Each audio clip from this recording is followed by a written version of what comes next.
Hi, folks. I am Charles Deering. See how my lips aren't moving? I'm wearing denim and a nifty cap. And John looks like he's frozen because he sits so still. Dag blibbit. Wow, we started out with 10 viewers. That doesn't usually happen. Uh, yeah, I'm Charles Deering over here. That over there is Mr. John Cousins. You want to tell people they can find you, mister? Or you can be one of them guys? No. No, That's I how don't we say be one grow, of all them. right? Hey, everybody, how's it going? John here with woodwardcouldScroll.com. Scroll Saw Portrait and Design. You can find me on YouTube, Facebook, Twitter, and Twitch, and over at woodifcouldScroll.com, sponsored by Harnell Media. Yeah.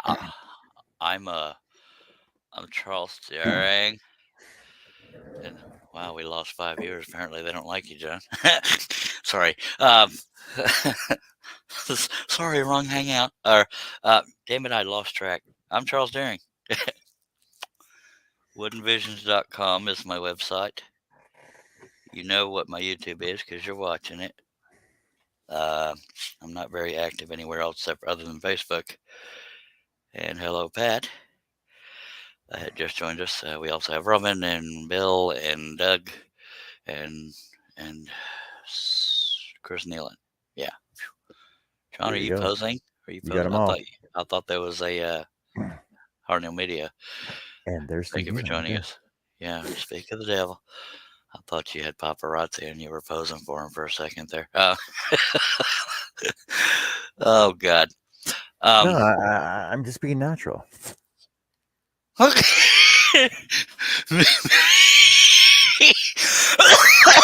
oh, that's gonna be one of them nights. All right. Yes, harneilmedia.com does my website, does John's website, sponsors me. I don't know what the heck he does with John. It's questionable. Just kidding. Harneil Media, all jokes aside, very good web dude, very good dude, or man, gentleman, however you want to say it. Very affordable, very good communicator. Doesn't just work 9 to 5. By God, go to harneilmedia.com for your website needs. And I don't have to read off a piece of paper, Mr. I won't say his name. Because, you just know the information. You don't have to read it. Not Unbelievable. you. You're stepping on Shay's life. Unbelievable. I can't believe you did that. I'm what? Stepping on Shay's Shay's life. live? No, she will be. Crap. I did not know that. Dang it. Sorry, Shay, if you're hearing this at any point. Crap. Our viewership's going to drop. I ain't as pretty. John's prettier than I am, but neither one of us can compete with.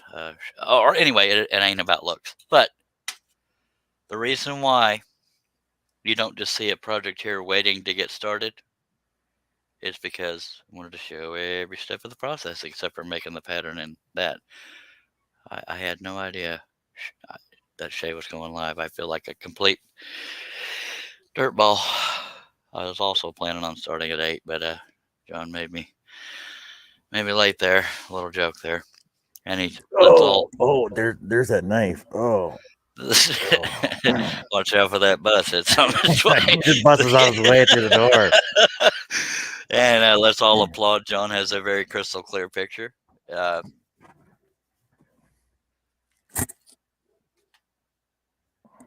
Well, he did. I'm just kidding. This is last night's project. Completed for those of you that didn't stick around because you didn't love me. I But, watched it. yep. Well, I watched it this morning. Well, by God, better late than never. We're going to move that out of the way. Don't drop See, it. Oh, you almost caught it on the table there. yeah, you saw that? I have a stack of crap that I've done. I have the wagon over here, the pheasant. All right, so I'm not even worried about the dust on the table. But I have the stack of wood next to me. I will just pick up a sheet and trace onto it. I trace my pieces onto the wood because for me it's therapeutic usually. But since that's how I do it, is why I'm showing you that. Some people use spray adhesive or glue sticks.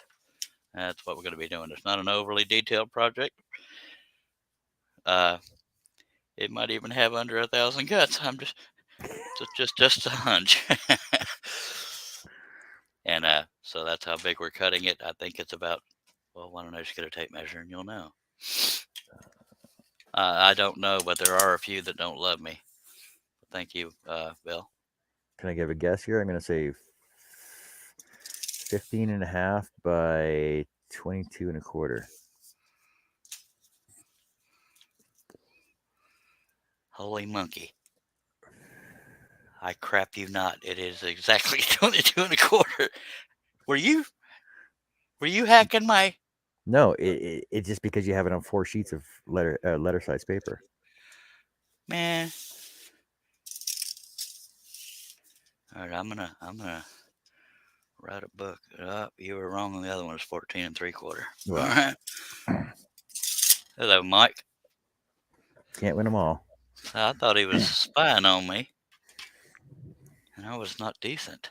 Oh, I better turn on my secret Charles cam. Their website is charlescamonlyfans.com. Shoot. Okay. So I have a brand new pen. Painter's tape. What's the painter's tape for? Well, stick around, by God, you'll find out. Small Dr. Pepper I just happen to have close to me. Big Dr. Pepper when that one's gone. Why don't you just fill up your little cans with it, make it like a cup? You know what? I'm surprised you haven't turned your cups into your cans into Dr. Pepper cups. Because I have cups, and I drink straight out of the 2-liter bottles. Oh, sorry, glasses. Hello, too. Ken McCrory. Hello. Hey now. Mike says, start to finish, eh? Anyone taking book? Carbon paper more than I need, but I use them for patterns. They got to be unused, but for tracing things onto the wood, they can be used. So this was a tiger at some point. I don't know how well y'all can see that, but it's very dark. That's my favorite carbon paper. Some people call it transfer paper, but I get it from Amazon from a company called Cedar Creek. Wait, I shouldn't have tried to remember their name. They go by CRE on Amazon, but just look up either transfer paper or carbon paper, and CRE as the seller is where I get it from. They have different package sizes, but this is my absolute favorite because I love dark carbon paper. And it's very dark. I also noticed on yesterday's video that Mike also asked the same question. Anybody taking over under? And you said you weren't too sure what it was about. And Yeah, that was actually Jerry, but go ahead. Oh, was it Jerry? Yep. Oh, okay. And I'm asking, because Mike's asking anybody taking book. I'm like, we got a lot of gamblers on the site here. Yeah. We used to play unintentional wagers on how many blades I would break and that kind of crap, or how many pilot holes I forgot. Where's my shop brush? Hello, my name's John. I'm a scroll saw addict. Me too. Okay, I'm just going to use this old microfiber rag. I don't necessarily need this dust off the table. I just figured, what the heck. All right. You gotta start with a clean slate for every project. Yeah. Now, I don't even have the wood sitting on the table because it really is start to finish. So, but I'm going to reach over here. I might even stack cut 3 of them because I could probably sell this because it's going to be pretty cheap because there's not much detail. But I have some of my maple ply I got from Ace Hardware in Pearland, Texas through Wesley Balco. So we'll start taking orders online here today for the finished product of this, and the starting bid will be at $65. I was thinking that, or 75, somewhere in there. I honestly don't know if I'll get to any orders. So this is a clean sheet of wood, 2 feet, approximately 2 feet by 4 feet. Well, I guess I could measure. But I wanted to size it, and I probably didn't do that, but I wanted to size it to where I could do the horse this way and not have to get more than 1 sheet of wood. And it fits because there's the edge of the wood right there, and there's the edge of the wood right there. So it does fit. So I can just cut this sheet down in order to have more than one of these instead of having to get 3 or 4 sheets. So that's a good thing. So the first thing I'm going to do, if you ever don't have an X-Acto knife or something, get a straight edge. I'll show you if I can get stuff from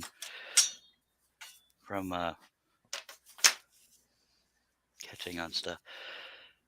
So even with tape on there, this is how you can tear paper in a straight line. Get a straight edge, press down on it, of course, and you don't need no stinking scissors. See, No I would just paper. ran through my paper cutter.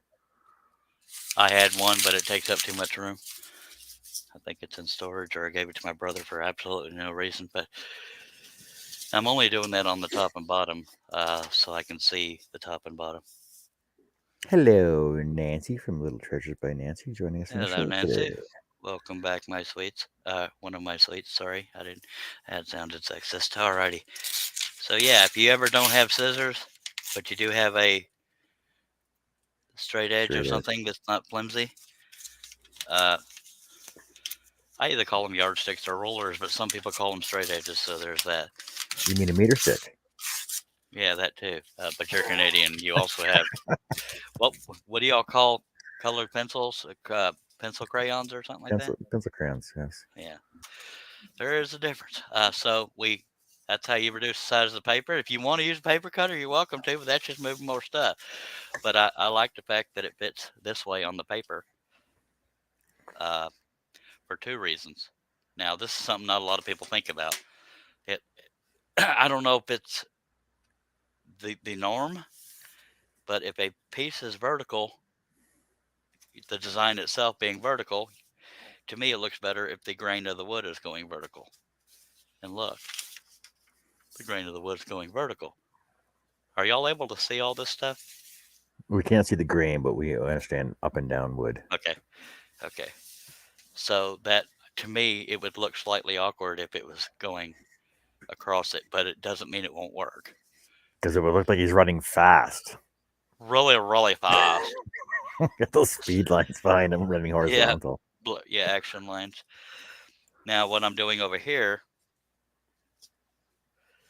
is trying to waste as little wood as possible by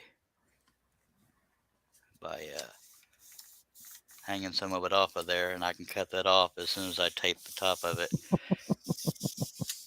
What did I do? Or are you being a schoolboy again? Yep. And I don't even know what I said that time. Usually I can catch what John's going to giggle about. If you want to save some wood, hang it off the edge. Oh, alrighty then. Wait.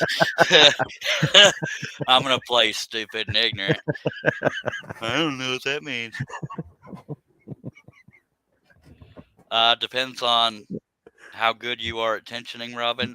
By the way, we need to read that out loud for those that just listen to live streams. She's asking which number blade is the best one to get, number 1 or 2, and she's probably talking about spirals versus flat blades. But it depends on if you're good at tensioning without breaking blade. It depends on if you break a lot of a particular size. I use number 3s and number 5s because I always cut large projects 9 times out of 10. Now, when I get back into the habit of using my Seiko, I can get away with smaller blades. Yes, it depends on the size of the project you're doing and the amount of detail, the thickness of the wood, and everything else. Because I use 01 for everything I do. And what Wesley uses, like human hairs. Now, what I'm doing over here, am I even on camera? Yeah, I'm taping that down so it does not move. It doesn't have to be perfectly straight because this is what I call, if you ever see me refer to as a pattern as freestanding, it means there's not a border to it to make into a frame. You can do that if you want to, but I don't.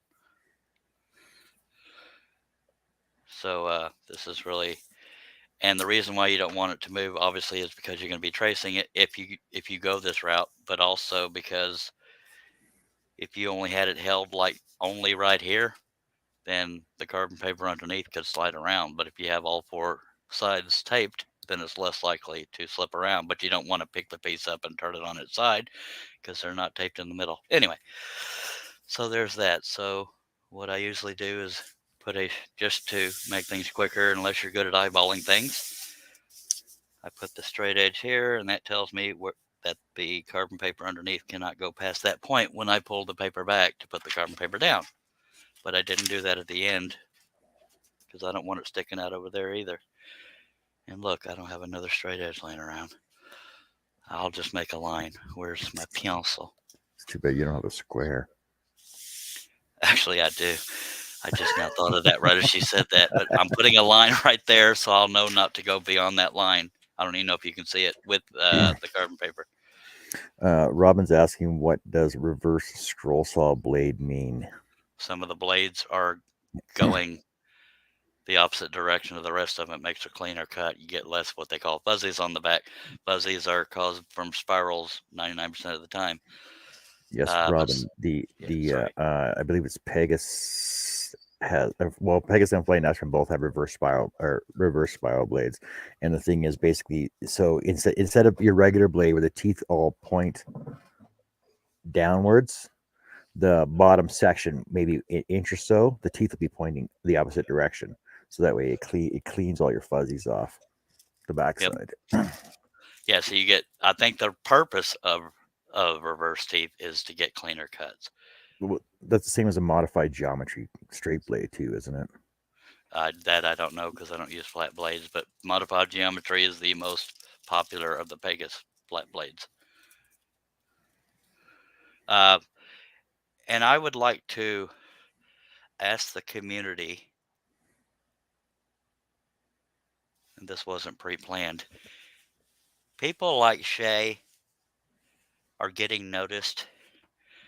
People like John are, but need more. So I say in all sincerity, no jokes, let's try to get the word out about John. I mean, he may do more live streams if it picks up, and he's not depressed or anything, but he busts his tail to provide. He doesn't just entertain us on his own channel, but he also teaches. Now, granted, we give him crap about whether or not he finishes projects, and I'm not just saying this because John is here. It's been a discussion in the past.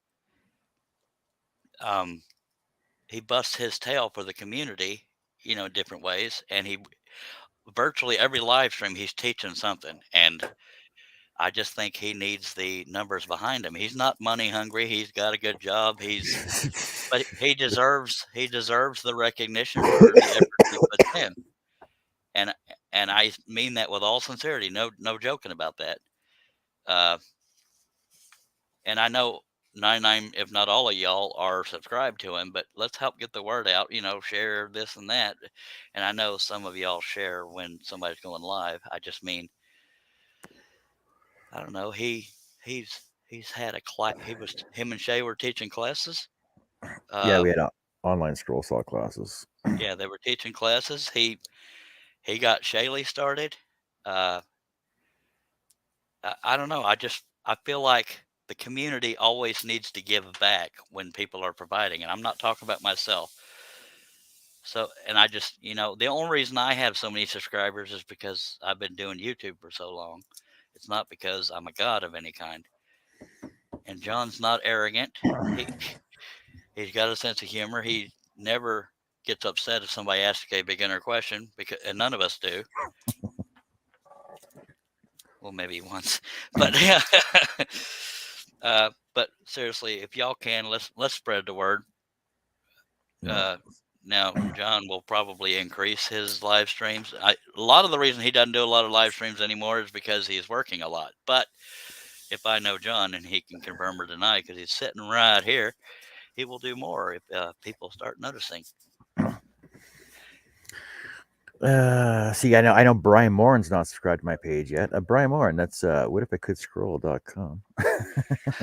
What if I could scroll? John C on YouTube. Hey Brian, by the way, thanks a lot.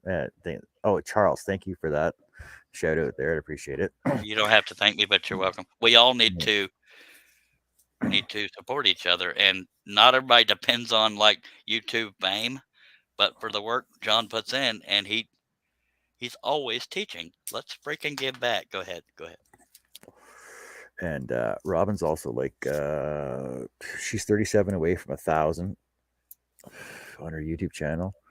And she says, look what he did for me, getting me out of my shell with experience on his live. Well, thanks, Robin. I appreciate that too. Yeah. And hello, Brian, by the way. And anybody I missed, I apologize. Go ahead, John. Brian says he just finished watching the last episode of 1883. The last episode? Oh, you mean the most recent? It better not be the finale, Well, because yeah. tomorrow is another episode. I love that show. And I don't know if the comments showed it or not, because we've been talking so much we might have missed some comments, but what the hell was I going to say? Hello, Bill. Now, y'all might, I'm not patting myself on the back, but I'm a practice what you preach kind of person. Y'all will notice every now and then I will say, Billy Burt does live streams, John does live streams, Robin does live streams. I don't do that for accolades. I do it because I can't ask other people to support each other and spread the word if I'm not doing it. So I'm not saying be like me, but be like me. Emotionally unstable, self-esteem in the gutter. But yeah, let's all get back. And by the way, John, would you like to tell them what you noticed right before the live stream regarding YouTube? Oh, that on YouTube they also have back in, if you go in the chat there beside everybody's names there, 3 dots. They actually allow you to go back onto their channels now. You remember how YouTube took that away, folks? They brought it back. So now you can check people's channels out by clicking the 3 dots next to their name in the chat section, and you can go to their channel, by God, instead of having to remember the name of the channel and stuff. So I don't know why the hell YouTube ever took that away. And John's not the only one that needs to be noticed for the work he does, but he's been doing it a long time.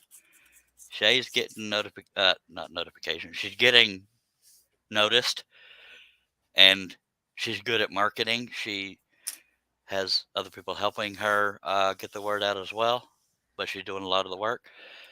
John's been around a long time, and he's gotten a lot of people started, and a lot of the crafters that join these chats are here because of John. So we just need to give back, and it sounds like I'm sucking up. Sue me. All right. And get you a website by harneilmedia.com. No dots on your phone? All right, then you're forgiven. Billy says it's only if you're a moderator. Oh, really? Oh. All right. What? So I guess we got to pull an Oprah Winfrey. You're a moderator. Well, I'm sorry for that. I guess everybody's getting Rangel and Charles' show then. Oh, God. God help me. We'd be all blocking each other left and right and time out, and we'd have a really quiet live stream. And just because Robin only needs 37, go over to Robin's page too and just check out some of her videos. She does a lot of crafting and scrolling and Dollar Tree DIYs and buying and stuff. So Wow, that's that Russ Meadows. that's who's my guy. I was going to do one of my clever nicknames and birthday boy and all that stuff. But hello, Russ. Yeah. How's it going, fellas? It's good. You sound off. Are you okay? No, I'm doing just fine, as far as I know. Of course, I'm not hearing you. Something's goofy. It ain't me. Well, I'm goofy, but I don't know. Something sounds a little different. You're not hearing him. You hear me though? I'm hearing you, but still something sounds different. Maybe it's me. Maybe my head's wrong. All right. Hello, Chris. Hi, Bill. Nancy. Hello, everybody. And I didn't mean to sound like I was lecturing everybody. It's just because 99% of y'all are already subscribed to them and supporters of a lot of these live streams. I just if y'all can help get the word out. Russ, I don't know if you were hearing any of that. Did not. Trying to get John growth out there because he's provided a lot of information, teaching, and this and that on YouTube, and he deserves a lot more subscribers. And yeah, he does. He's not looking to be the next big thing on YouTube unless that's changed since the last time we talked about it. But he's busted his butt to he teaches more than I do. I think. I don't know. I don't know that there's anybody else that you can have a problem being a new person and send him a message and he'll stop what he's doing and do a video one-on-one with you. Yep. To show you, I have not heard of very few people actually doing that. Absolutely. So I'm wholeheartedly in agreement. Absolutely. And we joke a lot and give each other crap, but there ain't no joking from either one of us right now, by God. This is serious. Serious, buddy. I can't show CNC or laser or 3D. That's all right. You don't have to know everything. Yeah, only real woodwork. Oh, I'm so sorry. I'm sorry, Russ. So sorry. That's a joke. Don't y'all CNCers. And by God, and you starting all that nonsense, and I was actually out in the shop scrolling. One of your patterns, too, by the way. Did you do a video of it? No. I never take videos. Then I'd have to put it on my channel, and I don't want no more than just one. You could have 4 more subscribers if you did that. Oh, man, yeah, that's too much like trying to make money from this. I don't care about that. It takes me 4 months or more to make $100 from YouTube. And you got a multi-subscribers, and I got, 60? I'm satisfied with that. I'm not sure. It took me forever to get to this point, and there's certain eras in subscriber growth that creep. I've been in the 6,000s for a while. I was in the 2,000s for a while. Took me forever to get to 1,000. Billy Burt says he'll believe that when he sees it. Talking about me scrolling. I did, actually. Yeah, while me and John are sitting there pleading to the public, nobody was reading the comments as much. John was reading some of them. That's all right. He always has the star of the show to go ahead and read them, and nobody else is doing it. Well, I kind of got to earn its keep there. Now, thank you for being here, by the way, John and Russ. Go ahead. Russ has 66 subscribers on his page. Oh, 66. I'm doing better than I thought. Yeah, Russ, do you want to tell people where you're from? Not yet. I'm scared to ask you these days. Because God forbid. No. Okay. No. Not today. Nobody ever told Norm Abrams that. No, that's true. That's true. No, I don't want anybody people to know anything about Billy me. said he's been at 3,800 for nearly 6 months, he thinks. It feels like it. Mm-hmm. So, yeah, like I said earlier, I was using it as an example. But, yeah, check out everybody's channel that's in the chat. If you like, I never say go subscribe to so-and-so. I always say check them out. If you like what you see, subscribe. Because once you're over there, they got to keep your attention. But if you like what you see and want some people, if you just want to support them, subscribe and watch, Mm-hmm. I learned that early on. People said, don't tell them to subscribe. Tell them to go look if they like what they see. And I listen because I'm scared of people. Little joke. Well, that's the best way to do it anyways, because you tell them to subscribe, you're trying to push it on them, by God. But if they like what they see, then they're welcome to subscribe. If they don't, push they it can on move you, on. begging y'all to thumb me up, because I want to look popular. Oh, hell, let me see. I forgot about that. Let me go to this. All right, I gave you the thumbs up. Thank you. Herb says star of the show is on his way. You're not going to find but one video on that channel, by God. Are y'all aware of who the star of the show is? I want to make sure I'm ready when he gets here, or her. Who? Herb? That's what I'm asking. It was a Herb joke. is not the star of the show, by God. It was a dig at Herb, just trying to be funny. Herb is the producer.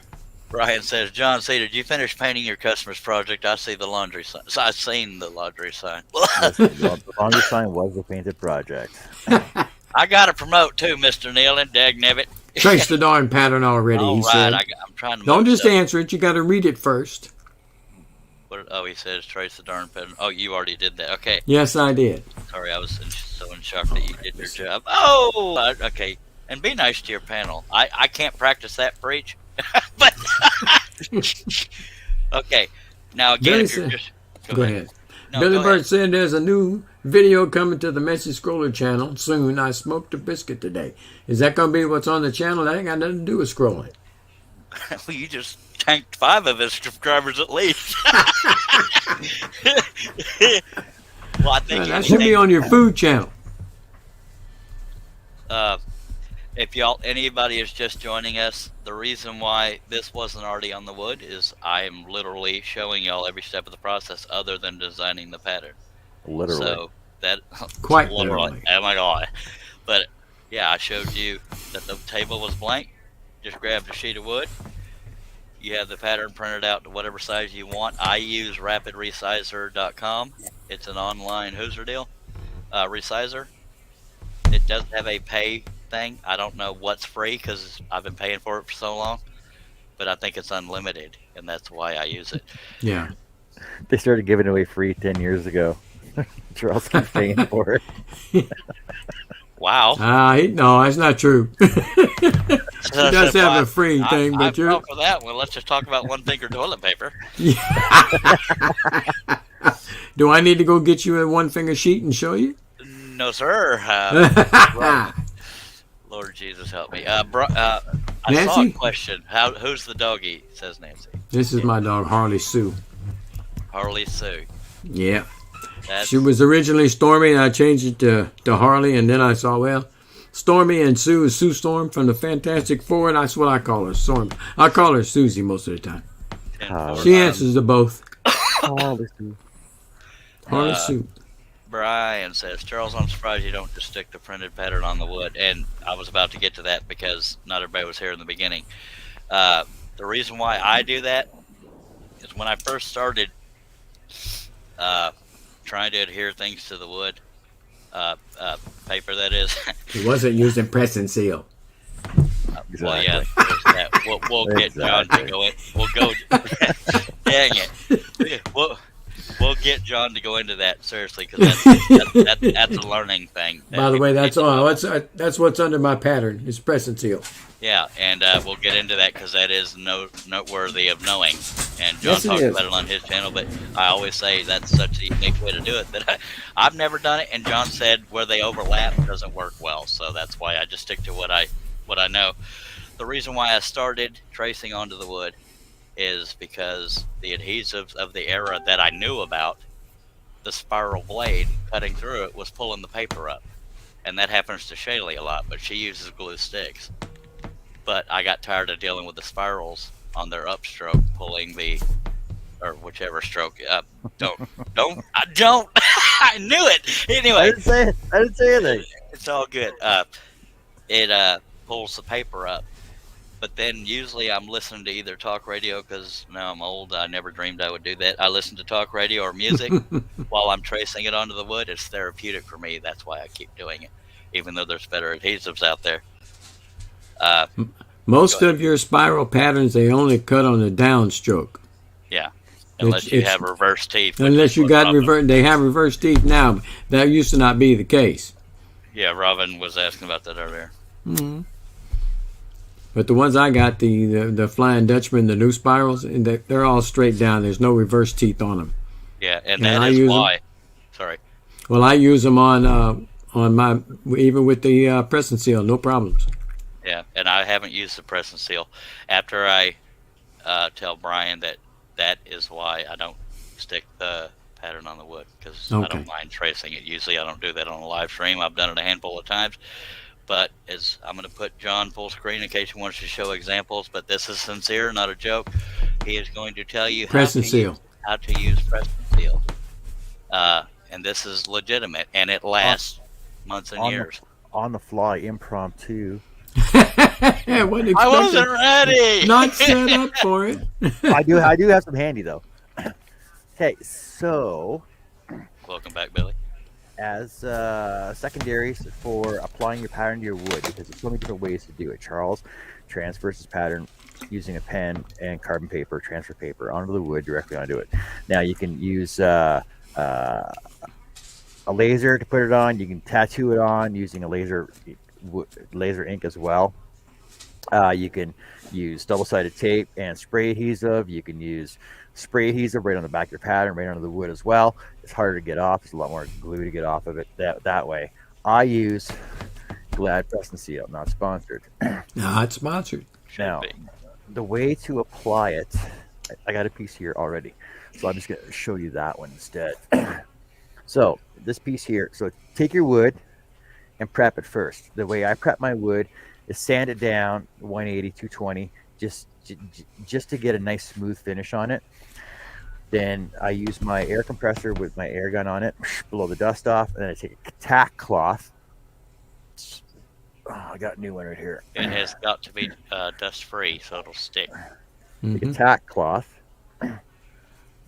and rub your wood with it. Gently rub your wood. Go with the grain though. With the grain, yeah. So with the grain to get all the dust out of there. Then take your press and seal. Now press and seal is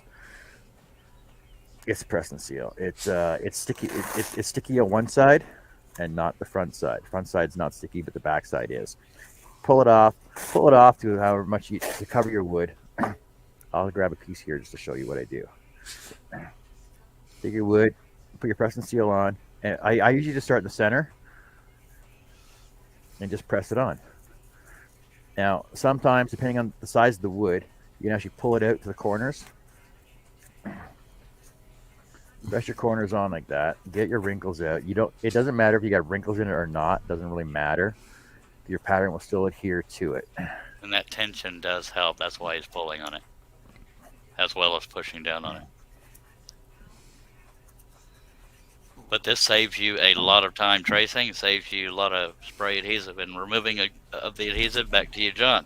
Yeah, it saves you removing the glue off the adhesive after the wood is done. Yeah. Then for your edges, just take a knife. I just use a craft X-Acto knife. Cut your edges off so you get clean edges on it.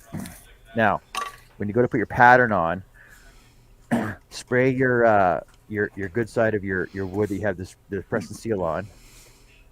I'm using this Elmer spray adhesive right now. I used to use 77 and Krylon spray glue. Krylon I think is the best glue for you doing this with. Spray your press and seal. Spray the back of your pattern. Lay it on. Just push it on. Now, then you're ready for scrolling. After you scroll your pattern on, your press and seal will come right off of the wood. As long as I got an edge here. No, I don't mean to interrupt you, Russ. No offense, but do you have something playing in the background? I hear voices. My wife is listening to a video in the bedroom. Okay. Is it bothering you? I wouldn't say bother. No, I just okay. Distracting, yes, but not terrible. So after you have your piece scrolled off, you can just peel your pattern off, and it's good to go. And the thing is, the number one reason why I pre-sand my wood before I put my press and seal on is so that this finished piece right here, you end up with a lot less fuzzies on the backside, and the front is already done. You don't have to worry about doing the front anymore. Now, the advantage to press and seal, like Brian says, he uses shelf liner. The thing is, shelf liner is a little bit more expensive, but it still does the same job. Now, with the press and seal, you can actually reseal it back on. If it starts to lift off on you, your pattern will come off in one piece. This is the bottom section here. This way. There's a piece off the bottom section. Peels off in one piece. Doesn't matter how many holes you have in it. Mm-hmm. Good to go? Good to go. And like I said, so press and seal, it is resealable. You can put it back on because I have patterns here from maybe 6 years old now that I have press and seal on that it'll still come off and it'll still seal back on the wood. So, yeah, Brian's talking about shelf paper. That I don't think you can reuse more than a couple times. Yeah, it's pretty much the same thing. Press and seal was the cheaper alternative at the time. You can get shelf liner now in bigger rolls, but at the time when I first started using this, it was pretty expensive. The shelf liner was pretty expensive. So it's come down in price now because there's more demand for it. But press and seal is only like $1.50, $2 for a roll, and you get 70 square feet on a roll. And it's 12 inches wide, which is usually the size of your projects that most people are doing anyway, except for Charles. I'm not normal.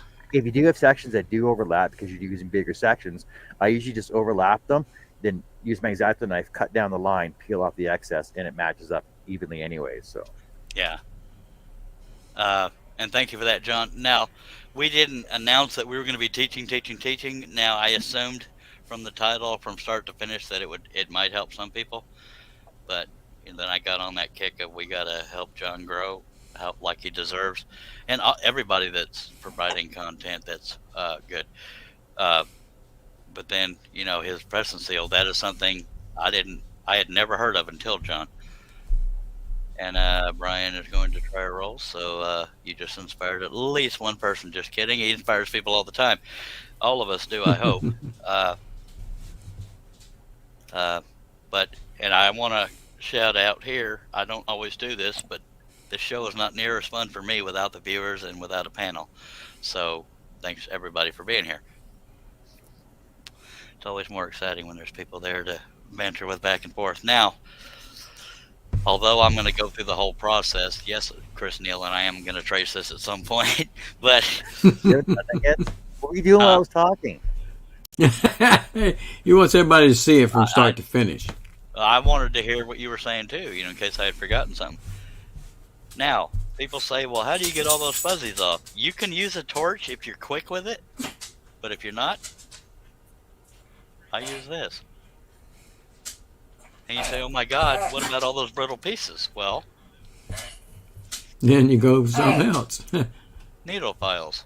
Files or emery boards? Yep.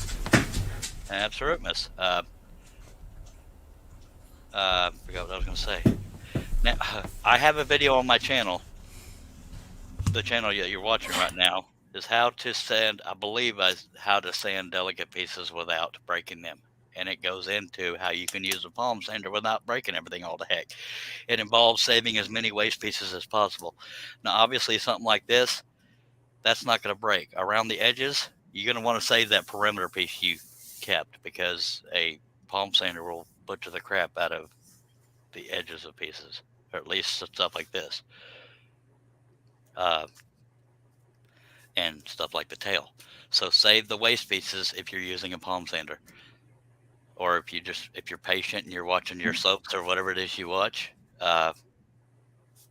you just turn it over and use your needle files. So if you hear the term needle files, that's what they're talking about. They're little bitty files, not those giant rasps and whatever the case may be. Brian says he says, sorry guys, I got to go, heading to bed. Good night all. And Appreciate Kev's Crafts in the house now. He says, going and looking to press and seal. I've been using shelf liner. I also print my patterns on full sheet shipping labels, unless the design is larger than the standard full sheet label. That's another idea you can use as well. But the thing, like I said, so with the press and seal, you have no glue residue left on your front side of your sheet when you're done all your scrolling. And the thing is, like I said, it's repressable as well if it ever starts to lift up on you. And like I said, it lasts too, because I have pattern here that's been pressed and sealed on for 6 years now, so and it's still resealable on it. And it's still unfinished. And it's still unfinished. Now, if anybody, even only 43 minutes into this live stream, if you heard anything you think some of your beginner friends or anybody would want to know, throw them to this video and or John's channel, because he talks about stuff all the time, and both of us are receptive to questions. And I say both of us, but I'm not trying to eliminate anybody. We got a bot out there. Got a bot out there. Me and I keep mentioning John. John's not the only expert here. I hate to use the word expert because I don't know what that line is. Russ has scrolled. Russ knows things. People out in that chat know things. That's one thing I want my audience to know. Just because we're on the panel, we don't know it all. We do. It may seem like it to some people, but we don't do cliques here. Everybody is equal. Everybody's welcome. And I can't say that enough, because, some people, I don't know of any to name names, but I could if I wanted to, will ignore the chat. But the chat is why you're doing it. So, by God, we realize that. All of us do.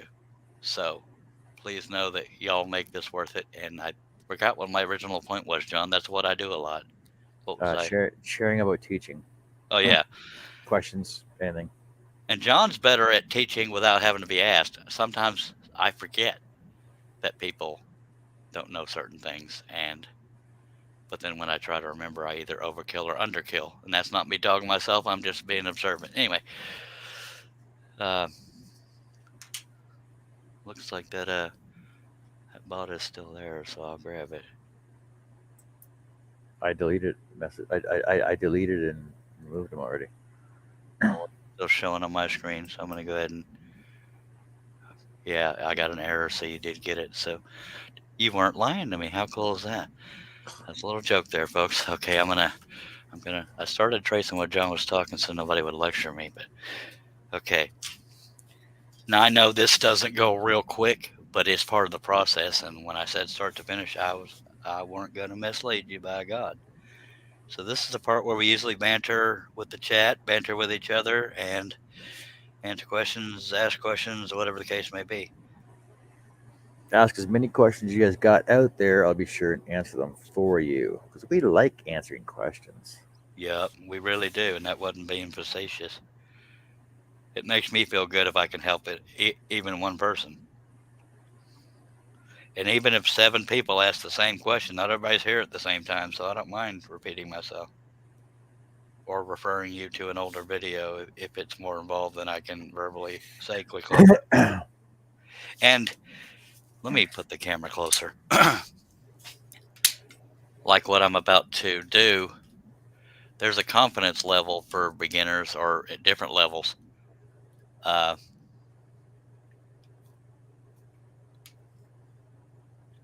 If you see a part like of that tail, they're saying there's no way I can do that because I don't draw perfectly because I do mine on paper. So that's a little thin. If any area of any design is too thin for you, make it wider. So because a lot of people feel like, they're not a good scroller if they can't follow right on the line or don't do it exactly the way it's designed. But make it wider if it's too narrow and makes you nervous. I did that. You can shape it any of it the way you want. Josh Grover says, "Wow, new record, 50 minutes and just pulled cap off pen." Cap's been off the pen for a while. But anyway, I'm going to time out Josh Grover there. So yeah, and Josh is a little sassy, but he's a scroller as well. He can answer questions that y'all may have as well. And that's not to say viewers that can answer questions for people are bad. It's just he's one of the people that can. Billy Burt scrolls, Robin scrolls, a lot of scrollers out there, by God.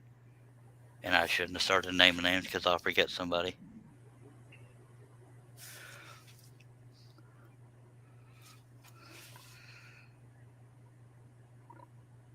And I'm trying to trace as fast as I can because I know this part isn't fun to watch, but well, maybe it's fun to watch for somebody. I'm so used to doing it. Yeah. And I always use a pen because pen's lead don't break. Sometimes you run out of ink, but Josh is voluntarily going to his woman, his room. His room. Nancy says, "I'm learning a lot. Just need to get a scroll saw." Yes, ma'am, you do. Once you come out of that womb, you can't go back, buddy. Now, see, Nancy's been a regular viewer, and she says she's learning a lot. I don't know if she means tonight or in general, but by God, we got somebody else into it. I say we. I don't know if I'm involved in that. Well, we haven't got her into it until she gets a scroll saw and cuts the first piece. Well, Exactly. Well, yes, but she's interested in getting a scroll saw, and that's the first step. Yep. And robbing a bank is second. Not necessarily. A little joke there. I make design changes to my own designs a lot of times because there are times since I draw it that something that's a little narrow, so I'll change it. Well, I've cut a few of your patterns, and I say, well, I can hook those two together. Yep. You can definitely combine cuts. It's all the artist drawing the pattern is one thing, but the artist cutting the pattern is another thing altogether. Absolutely. Yeah, you can, by God, you can do it however you see fit. As long as you keep the general shape and form, you're pretty good. Yeah, and a lot of beginners tend to. Go ahead, John. No, go ahead. Jesus, Robert, haven't seen you in forever. You're the one in Stephenville, correct? Holy monkey. Hello, Bobby. You been okay, Robert? Sorry, John. Oh, I was just going to say, hey to Mr. Fowler coming in the room. Long time no see. Yeah, that's true. And that's why they read the comments, because I don't remember what I was talking about. Because squirrel, I can't remember what the heck I was. Well, we were talking about artistic license with how you draw it as to how they cut it. Yeah, beginners tend to feel like they're not good or not doing it right if they don't follow things exact. But you learn that, there's no law here. You don't have to have your saw all the way up when you're cutting. You don't have to. And believe me, I don't. Yeah, and I do because. I know a lot of people do, but I don't. Yeah, I do because, and in a second I'll ask you to tell people why. But I have mine all the way up because that piece is not going to feed into that blade any more than I'm pushing it, and it won't go direction I'm not pushing it unless it's really crappy wood or fibrous wood. Now, Russ, would you like to tell people why you don't have your saw all the way up? I feel like I have more control over it when it's not all the way up. Even this Seiko, I don't use it all the way at its top speed either. And the part about it won't go it'll only go as fast as you push it. That's true. But I still feel like I have better control. And as much as I have used straight blades and spirals, I'm using spirals on this particular pattern, and I have to watch myself with those rascals. Yeah. Because I'll tend to come off that line a little bit, and I get a little aggravated, and I say, "Oh, there's a damn rustic change." I still come off the line now and then. I honestly do. Yeah. So I'm doing one of your Jimi Hendrix pattern with the name on the side, Hendrix. Oh, okay. And I've you got some long straight lines or single line vein lines that are like all around the guitar neck and stuff. And so I had to make a little bit of an adjustment, but I got it. Well, that's good. Yeah, some people out there use flat and straight. I suck at flat, folks. I do like the flat blades better for the longer straight lines. You got a long run of it. But I use both. Both of them have their place, and I don't mind using either one. But I do like the straight blades for the longer lines. Yeah, a lot of beginners tend to go to the flat blades. I started with the spiral because I researched and it goes in every direction. Go ahead, John. Josh was saying it's called the table modification on the pattern. Exactly. Exactly. And then Mr. Fowler says, "Oh yeah, you got a new job up in Santo, heavy equipment operator now." Yes, Mr. Charles with Stephenville. All right. Well, that's right up the road in East Texas from me. My brother has been living in Comanche, which isn't very far from Stephenville, but y'all don't know each other. But he's about to move to Hamilton. Should get one of those shirts with his initials on, like they'll wear in Canada. Yeah. Oh yeah, Cleve. I know Cleve. And Clea and alias. See, well, never mind, that's too far away from the camera, but I drew two cutouts real close to each other. It's like a human hair between them, so I make mistakes. I know this is an utter shock to maybe one person on Earth. Me. Nancy says she's got some spiral blades hoping to work on my old scroll saw, but it's missing some parts and other parts are too rusted. Get a new one. Well, no, see, it depends. It depends on your scroll saw. It depends on how rusted they are. Try spraying with WD-40 or some Lockies first, and just loosen them off and see how they work. But if you got some parts that are rusted because it's sitting outside or on your deck or whatever, you might have internal problems on it as well. But does your old scroll saw, does it take pin blades or unpinned? I think it takes pin blades because of the age of it. Okay. So it's going to have to depend on what brand she has. Yeah. Yeah. Unless you can find adapters for it, the vast majority of Charles's patterns, you can't cut with pin blades. Or because you can't make a hole. You can't make the hole too small. With the pin blades, the hole has to be bigger. Yeah. Unless you are one of those guys that takes the pin out, puts it through, and then puts the pin back in. I think that's too much work. Personally. That is a lot of work. I have done it on a time or two when I busted a blade and something, but I needed to do it. But I wouldn't do it for the pure joy of it. Now, Nancy, if you don't know what a pen blade is, it's okay to ask. We will not make fun of you. But True. Russ, did you know They do make adapters? They make adapters, but when you pull your top pin out, all you have to do is put a finishing nail back in place of it. You don't have to put the pin back in. Well, I didn't have finishing nails that small, so I just stuck the pin back in, and it was a struggle. But I got it back in, and I hooked it on, and it worked. It worked just like it normally would. But pin blades are not the way to go in today's scroll saw work. It can be done, but it's just not the way it wouldn't be as fun. She says she knows what a pin blade is. Okay, unless you're doing like kid puzzles. This is for anybody listening. That's why we're still talking about it. If you're doing kid puzzles that have like 5 pieces, it's okay to use a pen blade because they're fat and. Josh Grover says, Charles, he's cut several of your patterns on a smaller scale with a straight blade, and so have I. He's so have I. Yeah, he's bragging. I've done the same thing. Yeah, it can I be make done. all of Charles's patterns I do on a smaller scale. Yeah, most people do. It can be done, but it's a learning curve for some people. But if you wanted to cut as big as I do, you can't do that with a flat blade unless you have a 70-foot. Oh no, it's got to be spirals. I did your beetles, the 2 on top of 2. Yep. I did that one, all 4 heads. I made them. You sent the pattern to me, and it was 4 feet tall, 4 feet wide. And I said, "Oh, this ain't gonna work for me, buddy." So I shrunk it to 2 by 2, and each head was a foot tall. And I did that with straight blades. And believe me when I tell you that that was a struggle.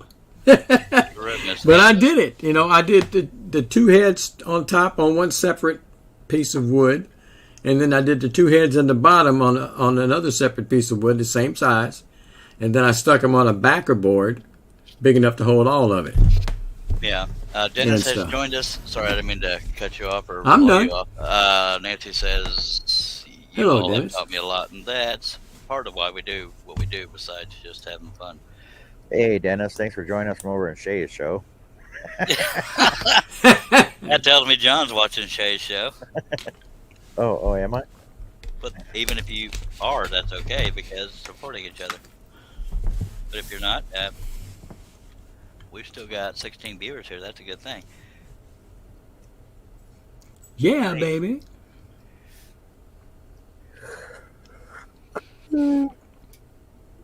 And Russ, You this didn't is draw the this other- yet. You should have. You should have done sections of this. You know.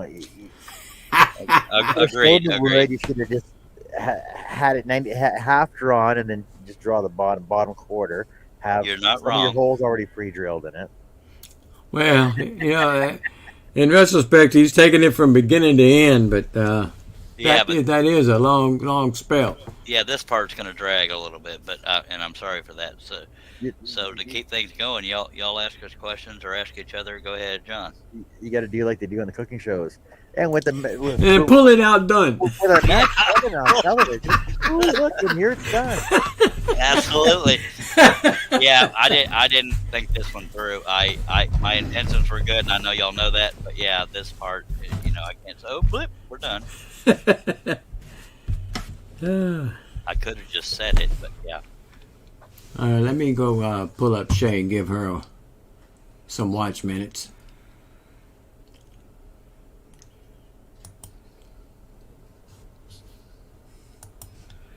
Okay, since the 3-dot thing doesn't work unless you're a moderator, y'all, if you see somebody in the chat and want to see if they have a channel, search that name, and if you find it, look at their content. If you like what you see, subscribe. No, it's gonna be Josh. Josh says we might get done drawing the pattern tonight. No, this is gonna be a marathon show. We're gonna go start to finish. Yep. One show. By titling it that, I have to stick to it, unless, even if I start vomiting blood, y'all are going to see a spattered artistic piece here. That was a little extreme, but yeah, I'm here for the people. Art Deco Nouveau. Yeah, so look at all them big words, French.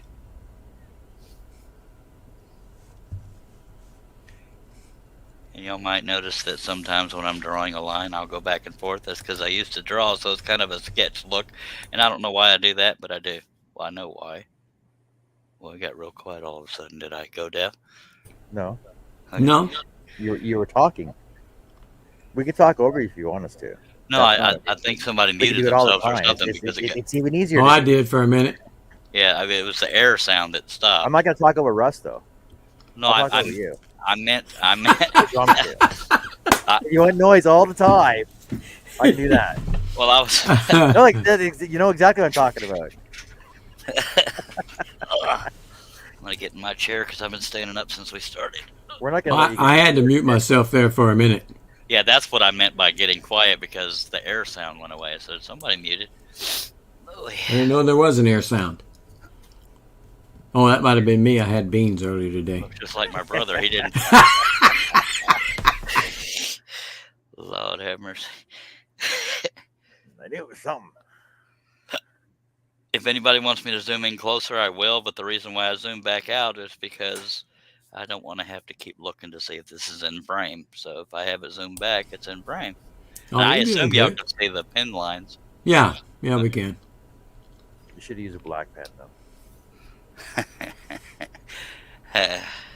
Now I've noticed something. A lot of well, I think probably most all of your patterns that I have seen, and a lot of others are coming where the cutout parts they're in black, and I have a hard time myself following the line when the blade is black. Yep. And the part you're cutting out is black. So I've the ones I do myself, I've started making them a light gray, kind of like what you're looking at right there. Yeah, so I can differentiate. You know, it's easier for me to see where the color ends and the blade begins. I can keep on the line better. I started out doing that, and the reason why I stopped was so the thumbnails would show up, and then I shot myself in the foot because you're right. I mean, some people do it in red ink or really light. Yeah, gray. I've seen that too. I've actually the last couple that I've tried myself, I've made them gray with a red outline. Yeah, some people have trouble seeing the white and the light gray. So yeah, but to do those outlines computerally. We'll take that as a word. Is done through Photoshop that I've learned, but it's a long process for me because I don't know it that well. But yeah, I should be offering this stuff at least in red and white instead of. I do know some of the pattern designers offer their patterns in red, yellow, shield officers in green with a green line. But it depends on your color blindness as well, and how good your lighting is on your scroll saw to begin with. Yeah, or next to your scroll saw. Yeah, and Kev from Kev's Craft says he puts the patterns in Inkscape, it changes them to red. Yeah. Yeah, so I definitely shot myself in the foot, for lack of a better term, by making a lot of them black and white instead of gray and white or red and white. See, but I usually throw them, like when I get PDF patterns, I bring them into Corel because I resize them there as well, and then I take out the background, do a line outline around it, and then I sharpen my lines with a hairline outline to make them a little darker. That way I'm not wasting all my black ink on the background. Yeah, exactly. Now I've tried selling patterns where it's reversed. Photo reverse, yeah. But it looks funny and it doesn't appeal to people as much, but I should sell the patterns that way. There's some I do. Yeah, I've seen some where you actually put on there, cut out the white. Yeah. Instead of cut out the black most of the time, but sometimes you cut out the white. Yeah, and the problem with that though is that you're so used to cutting the black out. Yeah. That you use the black out. When you go to reverse one, you're cutting the black in a certain area, and then you change an area of your pattern, and you start cutting the white out instead. You have to remember where you put the doggone pilot hole. And this is what you're cutting. Y'all remember when I did that zombie Santa? I ran into that because it's a negative of what I usually cut. On the wood itself, it was I almost screwed up quite a few times. Am I in camera where I'm tracing? Just at the bottom of it, but I think you can get it done. I really should. You're all right. I should have had this mostly traced. Okay, so I live and learn. I've only been doing this for a while, so why not screw it up? Well, and the thing is once you have that cut, once you have that trace, then you got to cut your board down. Yeah, that won't take very long because they're single layer. But yeah, you're right. Road to Are Hell you going to is make a double of this, or are you going to do it single? I might even do a triple on this. Ah. It's very rare that I do a triple because it does take longer, and why the hell not? We're tracing anyway. Well, you're using 1/8. Are you using 1/8 inch? I wish it's 1/4 inch, but Okay, no, I wouldn't do triple on that myself. ordinarily I wouldn't, but I think it could potentially sell good. Mm-hmm. Yeah, Russ, since you weren't here at the beginning of the show, we decided that we're going to start bidding these 3 off at the end of the show, starting bid of $65 a piece. No kidding. We'll go with that. And then we'll hold our breath. And we're gonna die. It's gonna be a start. Can I get 45? Can I get it started at 45? It's gonna be a start to finish online auction bid show of a finished scroll soft project from Charles Deering. We need to get an auctioneer in here. And then Charles has to sign and number the back, so make sure you get number 1, 2, or 3. There you go. I almost never do 3, but well, Dennis says that's okay. I did a pattern, then start to drill my holes and drilled out the white and not the black. Oh, yeah, something. SHI something. H-I. Jerry's here. Hello, Jerry. Jerry. He's saying hi to all the ladies. Hi. Hey, Jerry. Hey, big boy. Hello, Jerry. I can get away with it, guys. I'm not on camera. Y'all are the ones that look like fruities. And fruities are okay. Wait, here we go. You do you, boo. Oh, here we go. Here we go. Lord. Hi, Jerry. I don't know what's worse, that he did that or that it turned me on.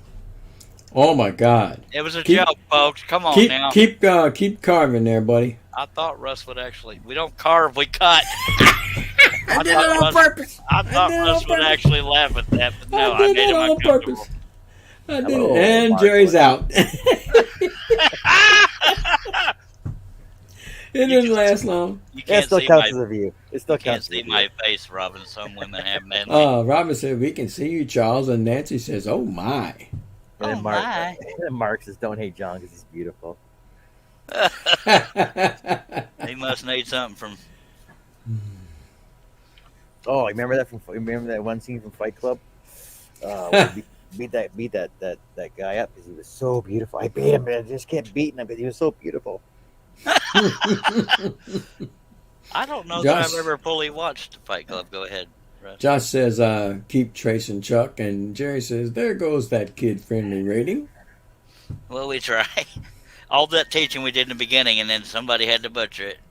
I don't know who that was. I don't know neither. Jerry. It was Jerry. Jerry says he's got his tension knob already, and the EX30 will get fixed soon. All right. Yay! Yeah, I was hoping you'd fix it before you returned it.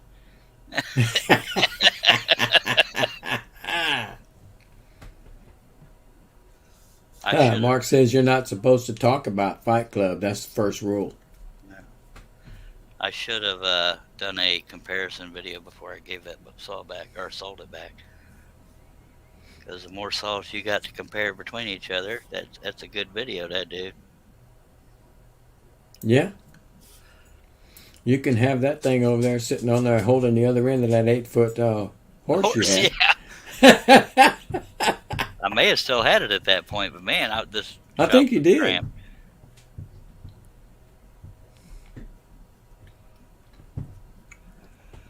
Hey, get them ashes off there. Yeah, I was hoping nobody'd notice that. That's a hell of a time to have the camera pulled back. That's the hazards of smoking and scrolling or tracing, whatever.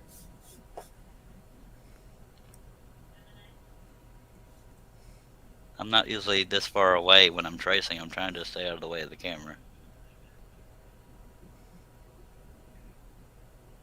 Sometimes I get a little sloppy when I'm tracing, but yeah, worst problems to have. Mark says, well, you know, Charles, you can do a collab video with Jerry. Mm-hmm.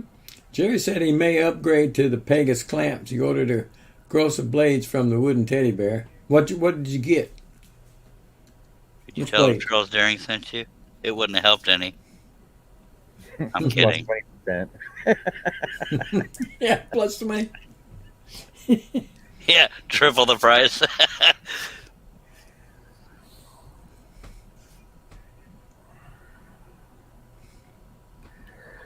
We could do dueling scrolling, but I can't keep up with the master.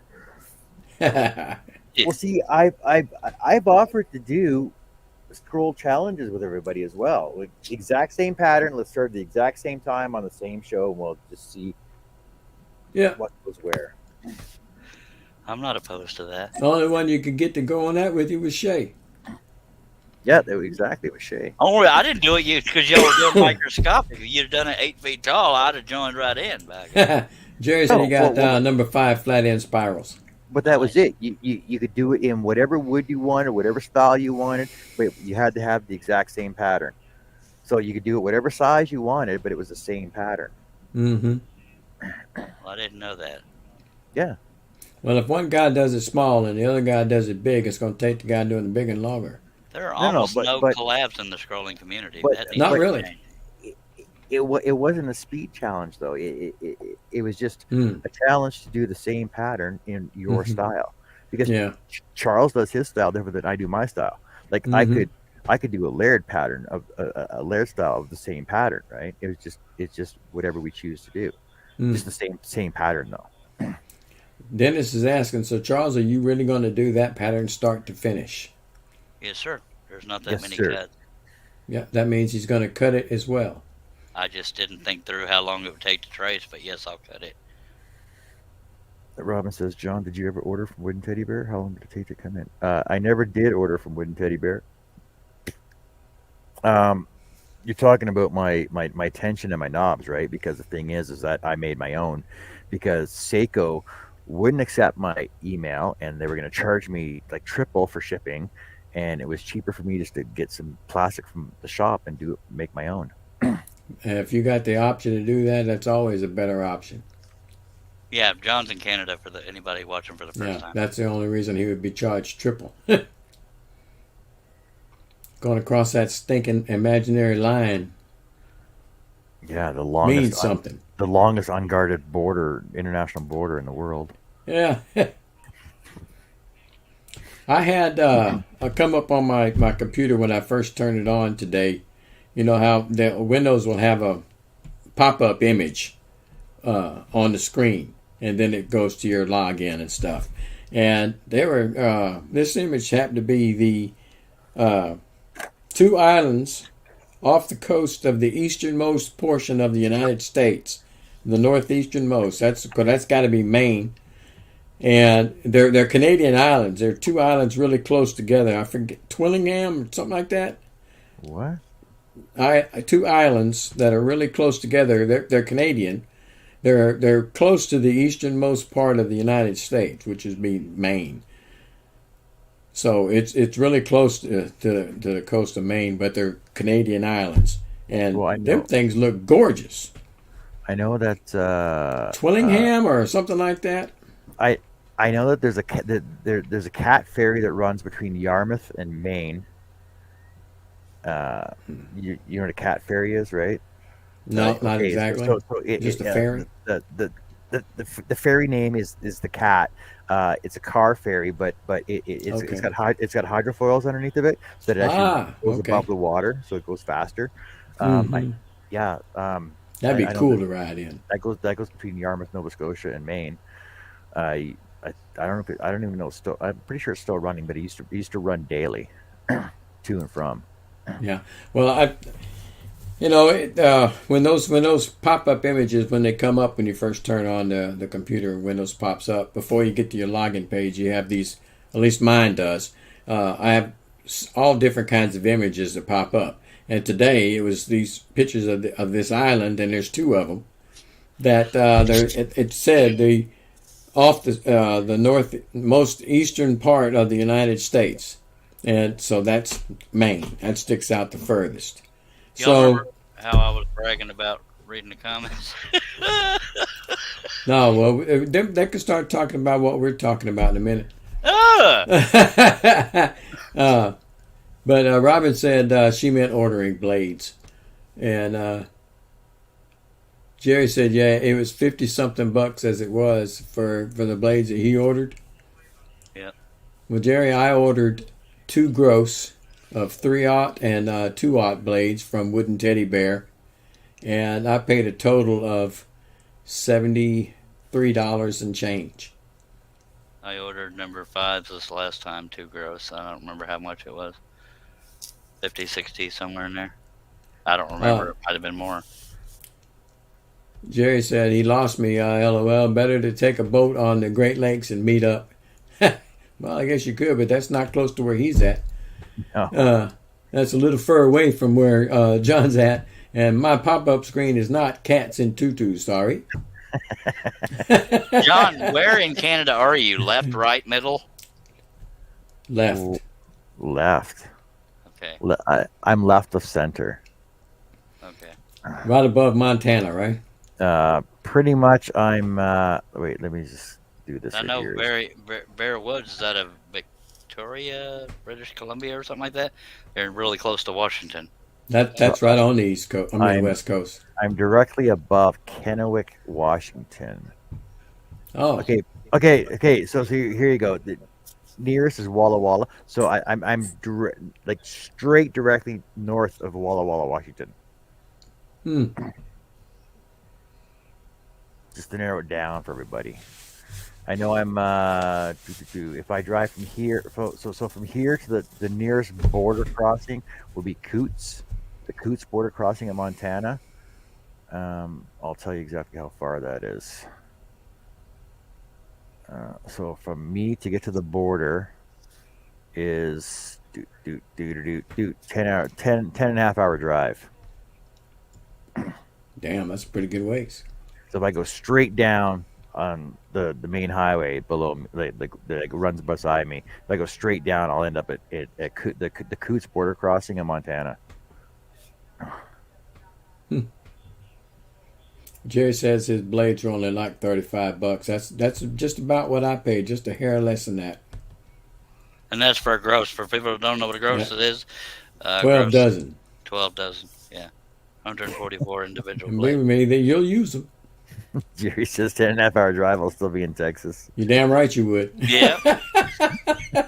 That's neither north to south or east to west. I drove to Dumas, which is right by Oklahoma from Liberty Hill. It took me about 10 to 13 hours. I don't remember now. But Mark says you're 1,200 miles to the northeast of him. They got another bot there. they're on it, don't you worry, folks. Do not click that link. I cannot touch it. I have no wrench. I used to have a wrench. I don't have a wrench anymore. I don't know why I would have reduced it. Did you? Well, no, that was when I was, you first started back up your Facebook Lives. Oh. And I was on there almost all the time. And when I kind of slowed down a little bit, I think you had to give it to somebody else because I wasn't here that much. Yeah. Yeah, you were kind of like my unofficial sidekick at the time. Go ahead. Yeah. Nancy says it takes her 9.5 hours from Homestead to Tallahassee, and that's still not out of Florida. I didn't know Florida was that big. It's long from top to bottom. Yeah. Of course, people think Canada is all snow and all polar bears and snow right now. white out. Yeah. There is snow there now. People think Texas is all tumbleweeds and desert. It's not. It's not. Not in my part, it's not. My part is no desert. My part is more water and lakes and swamps and all kinds of stuff. No mountains, not on my side. No hills, really. trying to trace this quickly. I'm sorry, folks. Jerry says his rental truck is a new 22 Dodge Longhorn. No GPS. Can we guess who was pushing 110 on the back roads this week? Woo! Lord have mercy. I'm surprised it didn't have GPS being that new. I thought that was standard in newer vehicles. Yeah, Texas has a shoreline too. Yes, it does, and a pretty long one.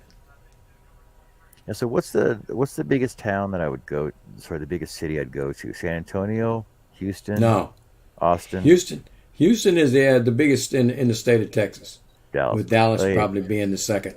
let's go to Dallas. Let's say so. From where I am to Dallas is we discussed this one time. Was it 21 hours or something like that? I don't know. Dallas Yeah, is that's about a an hour long and a half drive. from me. Fort That's a Worth long is drive. about 2 hours. It's a 35-hour drive for me to go from my place to Dallas. By God, I'm Wow. worth it. It's about 6 hours for me to go to Dallas. 5.5 to 6. Check Something from like that. check from there to Gatesville. You might save an hour. I'm kidding. I'm actually further south. Jerry says we all walk around in cowboy boots and carry a 6-shooter in Texas. No, that ain't true. Pew, pew, cowboy. And by God, we're all bigger in Texas too, and that ain't true. And that one really ticks me off, but it ain't true. So it's 25 hours. No, 35-hour drive from me to your house. Good Lord. Jesus Christ. Well, you might want to grab the keys and a lot of snacks. No tolls. There's no tolls. No tolls. Yeah. That's not bad. Well, Jerry, usually I'd be wearing my mucklucks and my sealskin mittens and my sealskin jacket right now. What are mucklucks? Oh man, come on, you don't know nothing. No, I don't. I'm texting. Mucklucks are like they're animal skin boots. Boots. Oh, Snow boots. Snow boots. Mark says he's only about 525 miles from Victoria, British Columbia, about a 10-hour drive. And Jerry asks, is that by sled dog? Victoria's across the water. I don't know how you'd get there. You can't drive to there. It's a 3-hour ferry ride from Vancouver to Victoria. 3 hours. Whew. Yeah. Canada's pretty big. I thought driving across the ferry from Port Bolivar to Galveston was 20 some odd minutes. I thought that was tiring. No. Yeah. No, it's fun though. Josh Grover says, John, would the dog survive that long of a journey pulling the sled?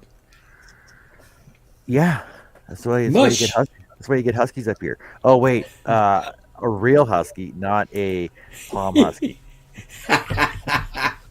No offense, Doug. you need 36 palm huskies.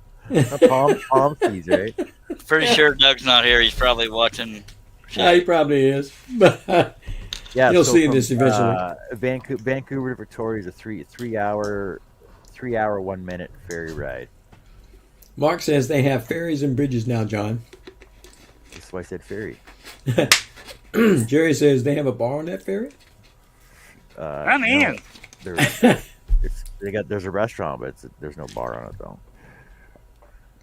Wow, That's just rude. that's cool. I finally went on a different kind of ferry that I had never been on. Most of the ferries that we have, the one in There you go. There you go. I tried to stifle myself, John. Just let it right out. But go ahead. Oh, he started laughing. I said, there you go. I set that one up for you. Watch what you say around that boy. But the back to what I was saying before I so rudely interrupted. The ferries here, you drive on. Shut up, Josh. Time him out. You drive on the ferry and you park on the other end. It's just a straight drive in and drive off on the other side. But this particular ferry I'd never seen before. My wife had been on it and she told me about it. So I said, all right, let's go. So I drove down the coast of Louisiana, between Texas and Louisiana, on the coast, and drove across the ferry. This ferry is a you drive on it from the midpoint of the ferry, not at the back end or the front. You drive on it, and then you make the turn around the side.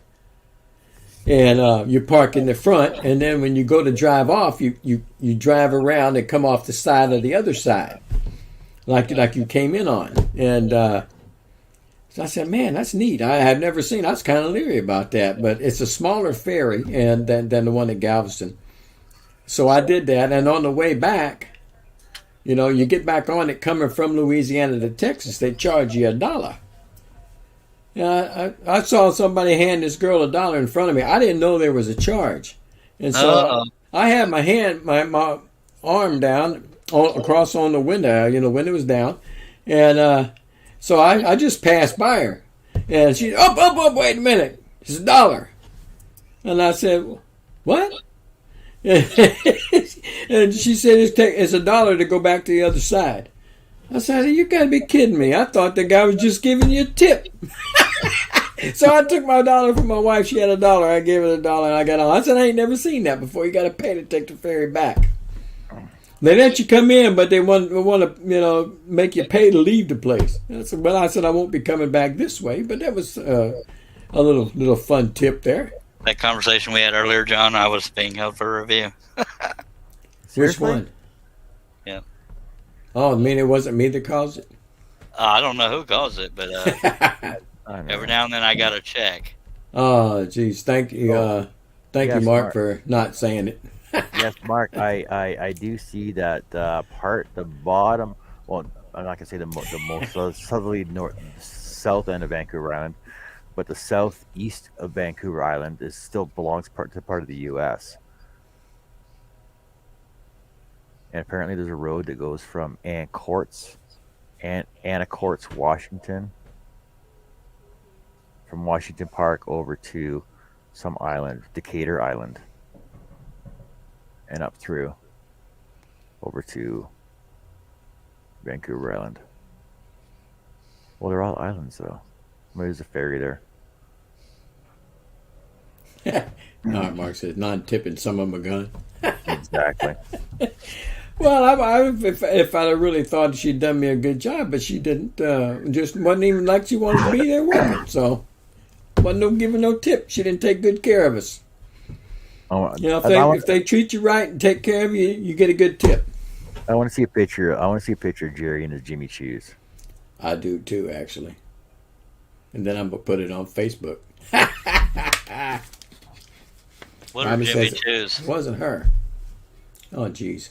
No, you ain't been around, have you? No. You got to get out more, girl. Girl? I almost spewed my water, buddy. I had a mouthful too. God dang it.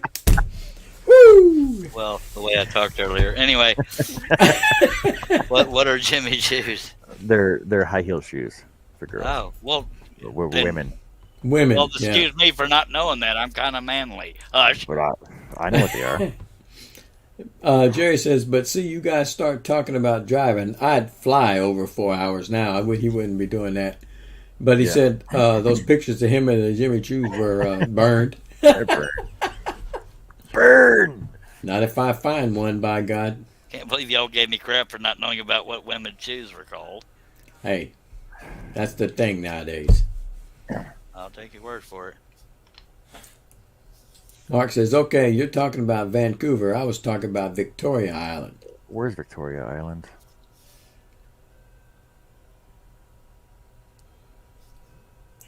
Mark said he wouldn't fly now on a bet. He hates flying. Well, my wife and her sister flew to Mexico for a week vacation down there and didn't have any problems. The plane was, I think going down the plane was full. Flying back, I don't think it was as full, but... You may not want to use the term going down in a plane. Oh, geez. Now, that's getting a little bit too picky. Picky. Well, going down to the ground is a little traumatic from what I said going down there. Fine. Not down to the ground. Let's don't read Jerry's comment. Get jumped on. Let's don't read Jerry's comment. Down.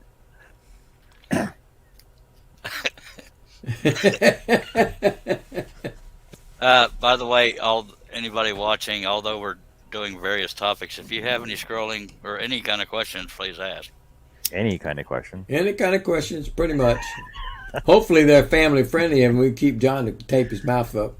So, Mark, the only Victoria Island I can find is northern Canada, like way north, up in Nunavut. Well, I guess you can cross it with the ice road, but I wouldn't go there. You'll never catch me on an ice road. Nope. Mark says if he can't get there by driving, he don't need to be there. You can get here by driving. You just be prepared for a long drive. How far is it from your place to mine? Where are you at? Beaumont, Texas. Long way. All right, Beaumont. Yeah, we talked about this last night, you know. He's at the bottom of Texas. It's probably 40, 50, 60-hour trip. Beaumont. Yeah. We are looking at 35 hours? 39 hours. Oh, jeez, 39 hours. Well, yeah, because you're right on the coast. Yeah, right on the coast. Well, I thought you said it was 35 hours to my place. He's more. It is. Oh, you're right. Takes about 3-4 hours for me. But it's a different highway, though. Mark said to John, look for Victoria, British Columbia. You can't miss the island. I know where Victoria, BC is. It's on Vancouver Island. That's where Bear Woods is located. Victoria? Yes. Mark says, yes, he's driven from Savannah, Georgia to L.A., California, and back again. That's not a drive I like to make, but I might do it if I was in a motorhome. I drove from Liberty Hill, Texas. No, wait, that was to Dumas. I drove from my house here in Gatesville to that picnic in Atlanta. Not picnic. Picnic? Whatever the hell. Woodworking show. The picnic in Canada. They used to have scrolling picnics, is why I called that. But okay. It took me about 13 hours. There's a scroll swap picnic coming up in Ohio, in Cuyahoga Falls, in next year. Oh, okay. That's the one that Lee was talking about? Mm-hmm. Jerry says it's 4 hours to my house from him and about 45 minutes to Charles's house for him. Yep. Mark says, okay, my mistake. Vancouver, BC and Vancouver Island are two different places. Yes, they are. Jerry says, I think he knows Canada better than us. Mark says, leave it to the Canuckistans to name a city and an island the same name and make sure the city isn't on that flipping island. Ain't that something? Hello, Herbie. Howdy, Herb. Hey, Herb. Wow. I think he's here to make sure the comments get read. We're reading them. I know there are. I know of at least three towns, cities or towns named Windsor in 3 different provinces. Mm. I don't see no chat, so I can't read it. All right, well, at least you're here. Howdy. Hey, Josh says he drove from South Carolina to New Jersey to Illinois, a total of 25 hours, and that was long enough. Yes, sir. Yeah, it would be long enough for me. I get tired after about 11 hours. Unless 11, I was 12 going to pick up a lottery check, I don't like long trips. hours. Somebody say lottery? Yep. Yeah. Mark said, go ahead. You got to play to win. Yeah. Yep. Mark said he did that Savannah to L.A. trip in 3 days. Yeah, I wouldn't want to drive it straight. Hell no. For That's some reason, 3,000 miles. they charge you for them things. Do you believe that? I know it. That's 3,000 miles just about. It's too far. You know, They always look at me funny when I ask if they have a return policy. I'd buy them a lot more if they did. you know, you never know. That $1 might set you for life. Yeah. Mm-hmm. Well, I drove from Halifax to Edmonton, and they said it's according to Google. Apparently, it's 2 days and 1 hour, so that's 49 hours. But I know I did in like 36. Whew. Mervin just joined us. Hello, Mervin. Poppies. Hello, Mike. Boy, my chat's way behind. I don't know why Marvin. Merv and Herb are the only ones I do the oi sound with. I don't either. Hoiven and Hoiv. Ziggy, ziggy. Jerry said he did the Southern California to Graceland in the early 90s, and that was a long run. Yeah, it is. It's a long ways. I love driving, though. I love driving. I used to drive when I was younger, going across country from here over to the East Coast. Never was that big of a chore, but as I've gotten older, it seems like it's more of a chore now. I like driving, but the anxiety is a whole different ballgame. It's not Yeah. because I'm driving; it's the time away from my safe space. That sounds bad with the snowflakes of these days. That's also why it's nice to have either a trailer or motorhome, because Exactly what I want one for. It's your safe place, and that's also why when like anytime me and Carrie go from here down to Calgary, we always take the back roads, because like when you stay on the main highway, there's so much traffic and everybody's just road raging all the time. You take the back roads, it's nice. It's nice. You can go a leisurely 110, and there's nobody in your way. Well, I've been trying to talk y'all into getting me an RV so I can get out of the house more. Well, I'm looking at it for myself. I'll tell you that. I'm looking at it pretty hard. We'll rub it in. Hello, darling. Oh my! Put some lotion on your hand. It went 3 different directions. John's giggling. Everybody's singing.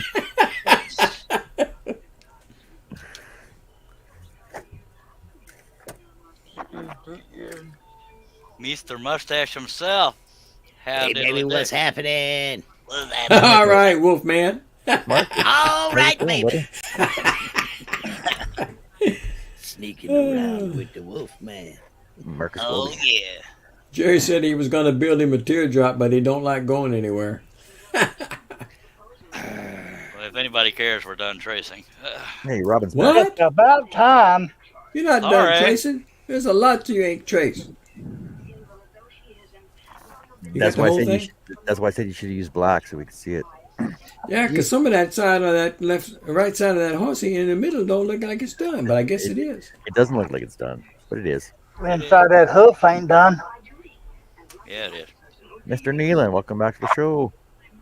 Hello. It's time to come back to the show. You should Bourbon. still build that teardrop, Jerry, then sell it. Those things are going for high dollar now. Now we're going to do 20 minutes of Haikus, Mark. She wants you to do some haikus. I'm leaving. See you later. I don't know who got me started on that, but it just flowed. So technically, you can blame Robin for that. I still prefer limericks. Yeah. They're just a little harder to do cleanly because for so long. Yeah, they're very easy. You just got to get your mind out of my gutter. Yeah, and I'm not Getting good crowded. There once was a man from Gatesville. Whose casket was a Batesville. Mm. Take it away, Herbie.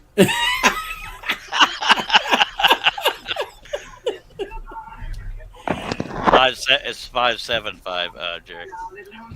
Billy Burt says, Robin, don't get him started. Thank you, Billy. I'm guessing. There's 545. You don't haiku. I'm guessing Shay's live is over since things got more active. They'll come over here to see the star of the show over here. Herbie? That's right. No, her life is not over. It's still there. What the hell ran Star them of the off? show. I came over here, I'm telling you. I'm the star of the show. Chris Nealon says, I carry a Batesville brand. Just saying. That's where I got that name from. When we drove that trip from Savannah, Georgia to Los Angeles, we must have passed 30 Batesville casket trucks. Oh, yeah. Chris Nealon's in the death industry. I got on the CB one time. I was following this one guy through Arizona quite a distance, and I got on there and I said, "You hauling caskets?" He says, "Yep." And I says, "Are they all empty?" And it was silent for about a minute. Then he come back on and he said, "God, I hope so." That's funny right there. I don't care who yeah, you there are. could be papers just fine. We got a live one back there. Watch out. Chris says there's a shortage of them at the moment. I still have a CB. I just haven't hooked it up. I haven't had a CB in years. I even have a siren. Well, we had it. I put one in when we made that trip. We went from Savannah to Los Angeles, picked up her kids and my kids, and drove back to Savannah. I've made that trip about 6 times. Whew. Now, see there, that does not look like the horse, does it? Yeah, it does. Looks exactly. But once you get done cutting it, it will. That's slick. I did forget a line, but it was a very small one. It's a girl horse. Go ahead and draw it in. You are so fired. It's a female horse. Herb told you that hoof was missing. It's not a hoof. It's part of it. It's connected to it. Hush. Golly. All right. I rest my case.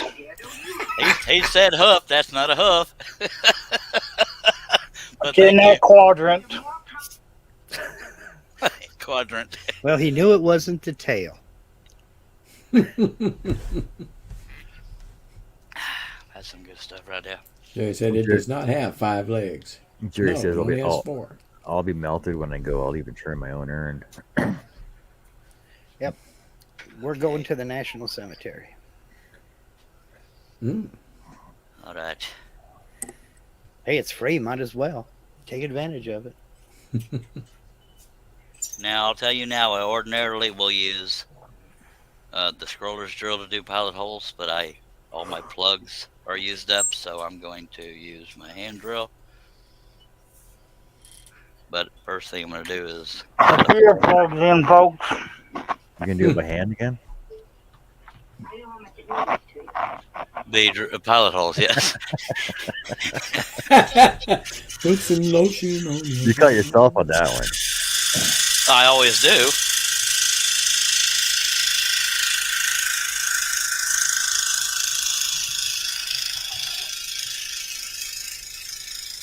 In other words, you're not going to make a frame out of that one.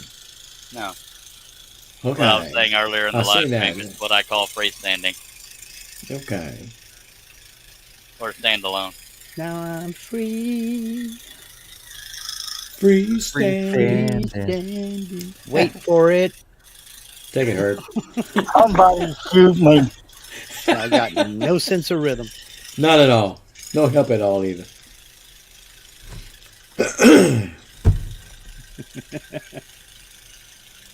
Jerry said he could go full sci-fi and have him shoot me at the sun. Yeah, you can do that, I guess. Yeah. See, that's what you got to do, Jerry. You got to make friends with a somebody who can machine you a cannon and get your ashes blasted around the valley you live in. Oh, what's his name? Tony. That machine. He makes all the over there. Rulo, is that his name? Tony Rulo. Yeah. He can make him a cannon. Sure, he could do that. He likes to work with metal. Well, it'd have to be able to fire out a little bit bigger than a 1-pound coffee can. Yeah. Unless he wants to go in 2 shots. Well, Jerry just asked a question. He says, so why not scroll the outline instead of doing double work?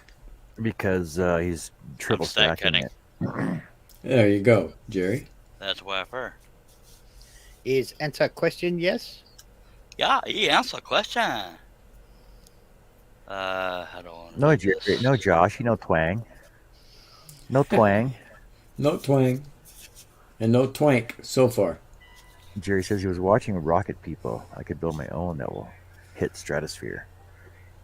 Well, you know, they have you've seen, Jerry, those videos of people putting stuff on the weather balloon, fill it full of helium and send it up until it pops.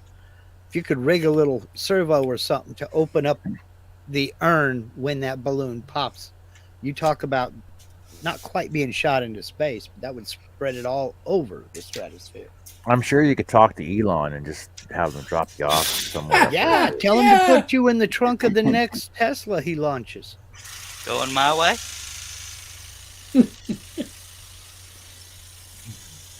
There you'd be skipping across the stratosphere the whole time.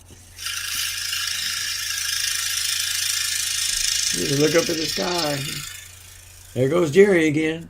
It's a rocket. It's a plane. Oh, it's Jerry Brown.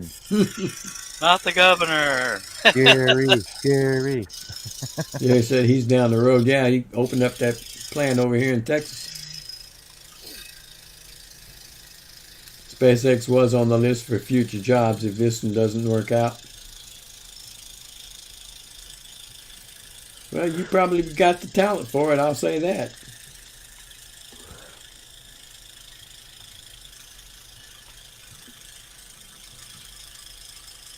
Hey, Mark, you seem to be the kind of guy that knows a lot of things about a lot of different things. I know a lot about a little and a little about a lot. So I got this ad come up the other day on Facebook. It was this new machine, a three in one, but it comes with extra accessories and everything else. So it's a 3D printer. It's a 3D printer and a laser. You don't have to and rush, a buddy. CNC router shaper. And it's got a small footprint. I think it's 24 by 24 inch footprint on it. And it comes with all these other accessories for a mug roller and for doing spindle work and everything else. Does this sound like and it's Canadian, by the way. It's all Canadian made product. Does it sound like a good idea to invest something into like that? I don't see a thing wrong with it personally, but it's, I don't know. I'm kind of ambivalent about any kind of an all-in-one, even like an all-in-one printer, scanner, copier. If one part goes bad. Yeah, if one part goes bad, basically the whole thing is, well, nah. I guess it would depend on what went bad. That's why the TV with built-in VCRs didn't last, because one would go bad and you're stuck with it. Yeah. Well, and Jerry Jerry says- Brown yeah, picked. go Yeah, ahead. go ahead. I'm sorry. Jerry said all the ones no. He said 3D printer and laser and sawdust is a no in his book. Yeah, but- laser you have to be careful with, but yeah. But it would I don't it would know. just depend on your extraction system anyway. That way, Mhm. because you got the extraction system for the fumes, you got the extraction system for your sawdust. It's the same extraction system. So I wouldn't see an issue with it because of the way it's branded as a 3-in-1. You think they So, would probably have taken that into consideration? I was just curious whether Yeah. that would make sense as an investment into something, though. I guess it would depend on the durability of it. I mean, if it's, I really don't know. I don't have anything inherently against little machines like that, little CNCs like that, but I find people outgrow them real fast. I mean, real fast. And I don't know if that translates to buyer's remorse, but they usually end up spending a lot more money later on and then kind of setting the other one aside. It never gets used for anything again, Mm-hmm. What were they asking for this thing? Like $3 grand. $3,000? You got the advertisement? I'm looking for Can it you- right now. Yeah, link it up to. You can take a look at it. Yeah, so the Snap Maker 2.0. Mm-hmm. I think I might have seen an advertisement. I'll have for to that look on for it. Yeah, Facebook. because that sounds familiar to me. It does. too. Snapmaker part does. Chris asked, "Was it a diode laser, or it ain't gonna be a CO2?" No, it's not I a don't know. CO2. I didn't look that much into it yet. I was just asking generalities Yeah. about it. Mm-hmm. It would probably be a diode laser. And from what I remember of the Snapmaker, if it's what I'm thinking of, it's not a very powerful one. It's just mainly for engraving. If what I'm thinking is correct, not for Okay. cutting. This is also on a Kickstarter Mm-hmm. campaign. Mm-hmm. So that price, and it's a pretty small CNC router. It's very small, as a matter of fact. And what all kind of attachments did it come with? No, you buy the extra accessories. Oh, okay. Buy the accessories for it. Yeah, yeah. So it's $3 grand Canadian. It's $1,800 American. Mm-hmm. But it's a 2.0, so it's already gone through It's the. already gone through the first stages. Yeah. Jerry said, I would say it would work, but you really have to keep the area clean to do multiple things. Yeah. I don't know anything about 3D printing at all. So let me say that. I've never had one or anything. But you can put a diode laser on a CNC router, and a lot of people do. There are a lot of folks, talk about Canadian company, a lot of folks love their Onefinity CNC routers that use a decent size router on them. They're made in Canada. Oh, I didn't know that. And they're you can mount a laser on it, but it doesn't have the 3D printing capability. But for what I do know about 3D printing, which isn't much, you really got to keep things clean or you're going to get contamination in the print. And Jerry said with sawdust, a diode laser on a CNC is done a lot, but I don't know that you'd want to get sawdust in your prints or what have you. Yeah. I mean, you know, I guess it would depend on how much you would use it, but $3,000, that's a lot of money to me anyway. Okay, well, it's 1,800 American, so Yeah. is that a lot of money down it, right? So Well, if you figured you could buy a small CNC like that, it'd be $500. You'd buy a small 3D printer like that, you're looking at least $500. And the laser module that they're using, they're fairly cheap. You can get a diode laser for yeah, this says it's $100 or a $200. 1,600 milliwatt laser cutting module with a built-in camera. Okay. CNC carving module with an ER11 collet. Mhm. Controller powered by Cortex M4 processor. Don't know anything about that. Newly designed power module with intelligent fan speed adjustment, 5-inch smart touchscreen, Android OS quad core A7 CPU, magnetic heated bed with removable print sheet, aluminum grid table for laser engraving and cutting, MDF board and clamp sheet, 3-in-1 software, SnapMaker Luban, and it comes with a 1 kilogram spool of PLA filament, 2 pieces of laser material, and 1 piece of CNC material. For anybody that's following along what we're doing here, next step is to brad nail. All right, so. And I very, very rarely stack cut 3, but I have an electric brad nailer. Brad nail. Jerry says you can get 3 different tools for the same price. He prefers separate. If one breaks, you could still use the others. Yep. I tend to agree with that. And I do as well. But if you're cramped for space, I could see the appeal of the all-in-one. Yeah. Well, then that would raise in that would bring in our previous conversations about having the raised lower beds, right? That you can stick in the corner somewhere. Mm-hmm. Yeah. Depending upon how big your laser is, and what type it is, like some of these little Arturo lasers and what have you, they're pretty small. Yeah. And you can unplug the thing and put it up on a shelf. You know, they'll cut like, 24 by 24, but it's just a frame that sits down. You don't have all the issues with a laser that you do with a CNC router because there's no pressure. There's no bit making contact with the material. Mm-hmm. So there's certainly nothing wrong with them little Arturos, from what I can see and what I've heard. The thing that Just you for got to graving. remember is they're for engraving. They're not for cutting. That's fine with me. I don't need it to cut. I just want it to grave. If there's anybody watching, please don't feel like the only comments or questions you have to be related to what they're talking about. If they're just making conversation, but anybody's welcome to ask any question, scrolling or none, blah blah blah. Yeah, Jerry says space is one thing, but I am so spread out I cannot make T-shirts, decals, 3D prints, CD, CNC, and laser without rollerblades.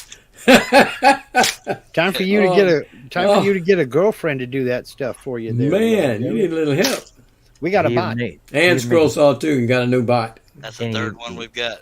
He makes decals too. Yeah, he does decals. All right, so that's all the brad nails. I'm going to mark them and then hammer them down so they don't gouge the table.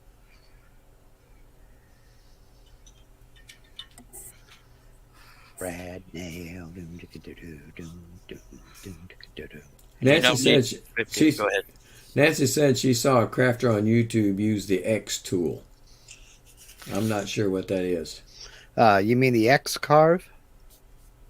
Yeah, that's like a starter kit. I had one. Yeah, I don't like to try to talk people out of a certain machine, but the X carve really has a bad reputation. Because they gave one to everybody and their dog and didn't have them bugs worked out before they did it. Yeah, they're just pretty flimsy, you know? If that's what you're talking about, Nancy. Yeah, if that's what you mean, the X carve.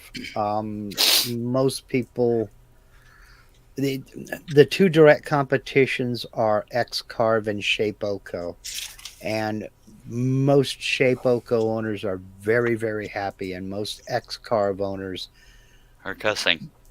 are cussing and getting rid of it within the first year or two to get something better. What was that shark one that everybody was? Shark. Not shark. Jerry says there is an X tool. It is different. Oh, okay. I'll have to look So it it's up. not an X carve. It's not a CNC then. Let's look it up. Yes, you did, Jerry, but you weren't dumber than a mud brick like I am. Okay, an X tool is a laser. Yes. Okay. Okay. All right. It's a little desktop laser cutter engraver. Okay. Oh, okay. I think I saw that name somewhere on Facebook the other day. It's a diode laser. Yeah. It will not cut. No, it's just an engraver. It'll cut paper and Very cardboard, thin. Yeah. but it won't cut woods. Will it cut 1/8 inch thick wood? I'm looking to see that right now. I'm thinking it might. Wait, isn't paper and cardboard wood? They come from the same source. Thickness. It's thickness. You're talking about a 9-watt diode or a 5-watt diode, maybe. If it's a 5-watt, it won't. I don't think it would cut it. It would just engrave. Jerry says there is a bigger version that cuts. He thinks. Okay. Yeah, the X tool and something like the little Arturo lasers, they're very popular and they're not expensive. I can't reach my snipper, so I'm just going to use this again. I kind of like the Glowforge myself, Jerry. But I've heard some folks say that you have to check them. Well, because there are some things about the Glowforge that might not be. Somebody's paying attention. Yeah. Right. The problem with Glowforge is you have to be online to use your machine. You have to go through the cloud. You can't turn it on and run a project. You have to go online and run it through their server. And that bothers me. Oh, wait. I don't like that. Here you go, Charles. Wiggle, wiggle, wiggle. Yes, please sit down. Wiggle it just a little I bit. can't concentrate on my work. Wiggle it just a little bit. Too much wiggling going on around there. Yeah, Chris has a big 100-watt ohm tech, and that's serious cutting. Have you ever felt like a fifth wheel or third wheel? I can't relate to the dang thing y'all are talking about. Every time you, John, and Herb start talking about scroll saws, I'm just here for comic relief. Well, in our defense, you are on the Scrolly show. You are absolutely right. Dang it. And I'm here to learn. And I just like to watch you do this because to me, this is art. Thank you. Honestly, though, Mark, the only difference between scrolling and CNC is that CNC is just more computer-controlled scrolling. Exactly. Kind of, sort of. Yeah, there's a lot of things a scroll saw can do that a CNC can't. Number one being cut through, he's cutting through 3 layers and he'll get square corners. We have the radius of a bit to contend with. We can't get those straight square corners. Yeah. Inside cuts. I usually use a regular hammer, but I got so much crap around me I can't reach it, so I'm just going to use this to... use the other side, Charles. There you go. The flat side. No, I plan on it. I just...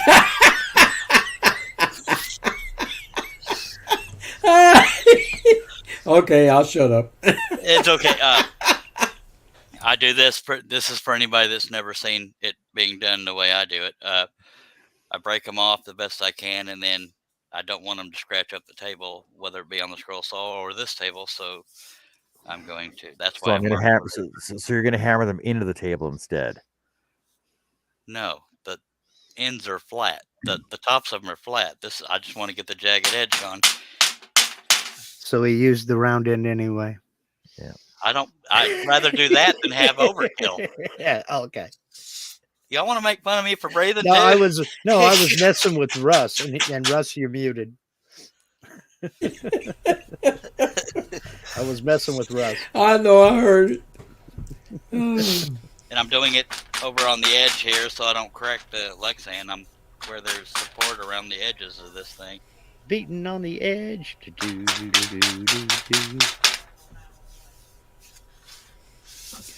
Chris Nealon said a stupid question. Can you get shorter nails? Yes. What fun would that be? These are pretty short, What fun would that be? but I don't know if they have shorter, at least not when I looked. The thing is, if you want shorter nails, I would actually use a staple gun, and I would use you're putting three quarter inch pieces together, right? So that'd be 3/4 inch. They're really probably about 3/16 a piece. You would have some sticking up probably. Not only that, you'd probably drive it down in a little bit too far. So if you went with 1/2 inch staples, narrow crown staples, you'd probably get them together. Yeah. Now we're going to do the usual. I am hearing voices. It could be my wife. Yeah. Okay, I'm gonna just do little scribbles where the brad nails are. Yeah, my wife's in the bedroom behind the curtain watching videos. I haven't said anything. I haven't said anything. They heard that, my God, and they heard. You can hear them laughing at that video. That was funny. Okay, so for those that, because some people will painters tape the perimeter. The reason why I don't do that is because I like to somewhat evenly hold it down, because it's less likely to get fuzzies in one area while the other area doesn't have as many on the middle layers. Okay. So So that's you're why I trying do to keep even pressure then. Yeah, even pressure Okay. instead of just the perimeter. Sweet. All right, and I hang the piece off the edge of the table to drill the pilot holes when I have to do it by hand. I could use a piece of sacrificial wood, but I don't really feel like messing with that. So I just hang it off the table. I got a little OCD about to bother me.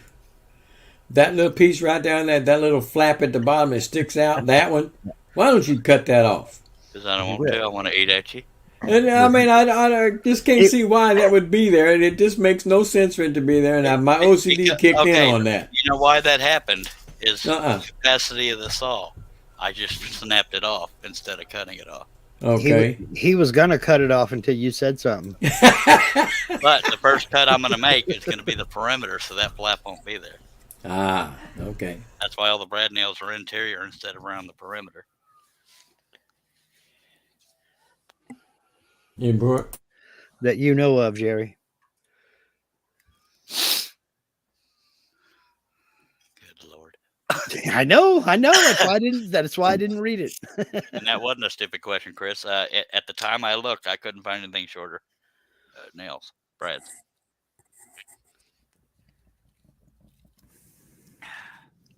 I can take a drink when Russ is distracted. Okay, Jerry, I got a question for Jerry here now, since he's a laser guy. So we had an epilogue laser guy come into our shop and show us a couple of lasers and everything else. Now I'm looking at their website right now, and apparently you can get 2 laser options. You get CO2, fiber, or dual source. Now, what's the difference between CO2 and fiber? Number one, and number two, your CO2 comes in 60 or 80, or you can get 80 or 100 watt laser, and your fiber comes in 30 or 50 a watt. Fiber is mainly for metal. CO2 will, quote unquote, engrave metal, but you have to put a special coating on the metal first, and Right. the laser basically burns through that coating. Jerry's right. CO2 is for like wood, paper, acrylic. Fiber is for metal, and on wattage, bigger is better. So if I get a 100-watt laser with CO2, a 48-inch table, Then then I should have a problem. I can cut everything. that's roughly what, I don't know about a 48-inch table, but that's roughly what Chris has, his big beast. That Ohm Tech. The 100-watt, you can cut through quite a bit. I don't know what the max capacity on 100-watt is. Thickness-wise, you're talking? Yes, max thickness. Jerry says that can cut like 1/4 inch thick. It can cut more than that. Steve Nealon, Harneal Media, he cuts through 1/4 inch thick on his 40-watt.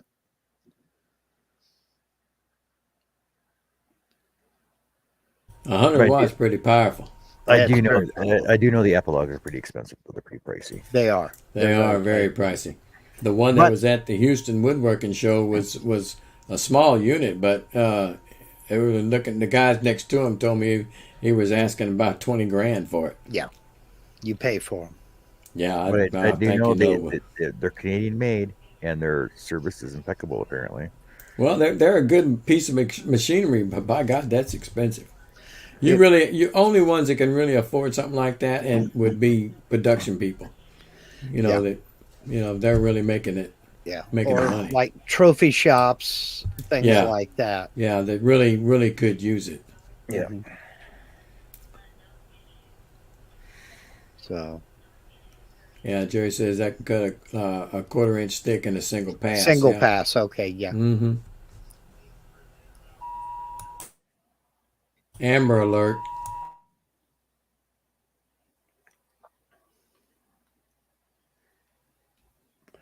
I thought it was a test of your emergency broadcast system.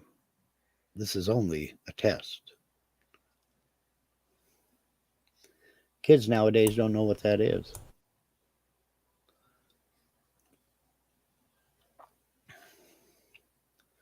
Suspect is a Hispanic male in San Antonio. Really? Well, that narrows it down. There's a lot of them in San Antonio. Then you guys are driving a truck too. Yeah, 2005 model. Imagine that. They drive trucks in Texas? Little ones. Little bitty, little bitty pick 'em ups. I miss my El Camino. I should have never sold that. Yeah. My old man had a Ford Ranchero. Mm-hmm. But I could kind of like that El Camino better. It was the mullet of the car world, you know? Mm-hmm. Business up front, party in the back. There were a lot of things you could do with that. That kind of vehicle. They don't make them anymore. I enjoyed the hell out of my El Camino, man.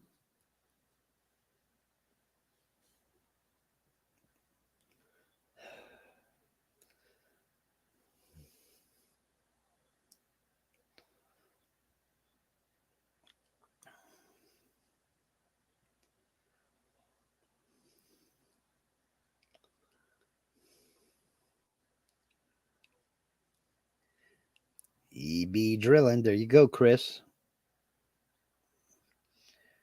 Hey, Jerry says, I'm building one, have the frame cut and ready, waiting on pieces to go back to pre-pandemic on the China parts. The other thing to contend with, Jerry, this time of year, it's also Chinese New Year, and the whole flipping country shuts down. So, well, it's getting close to the end of February. They may be going back to work here pretty quick.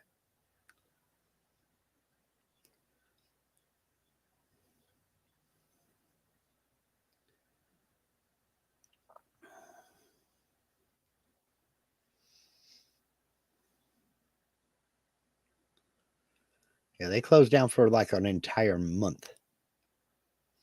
Nothing is being made.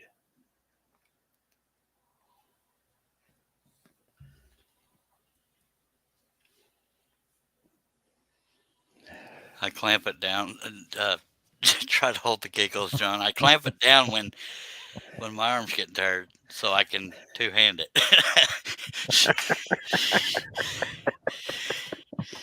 Don't encourage him. CWSS. Oh, I need to stretch a little bit. I'm trying to get this done because I know it's not fun just watching this part. So. You should drill it on your legs like I do. Welcome to Drill It with Charles.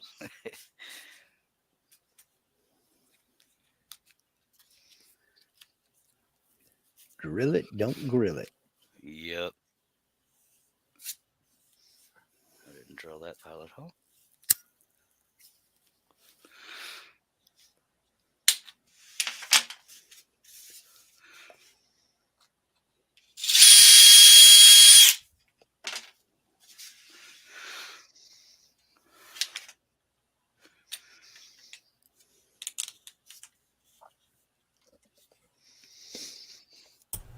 Yeah, Jerry, you'd already have one if you just bought the K40. The the Further Fabrication channel came out with the plans 2 years ago. Then the price has skyrocketed. I should just buy the K40. Yeah, I've got those same plans, Jerry. Steve Neal and I both had plans on making it, but yeah, when the price of all the extrusion and everything came out, or went up rather, we both just kind of put that idea on hold. I like that design. I bought those same plans.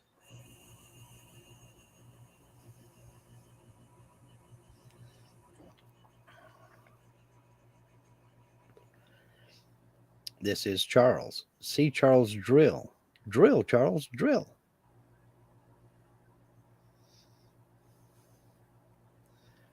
Man.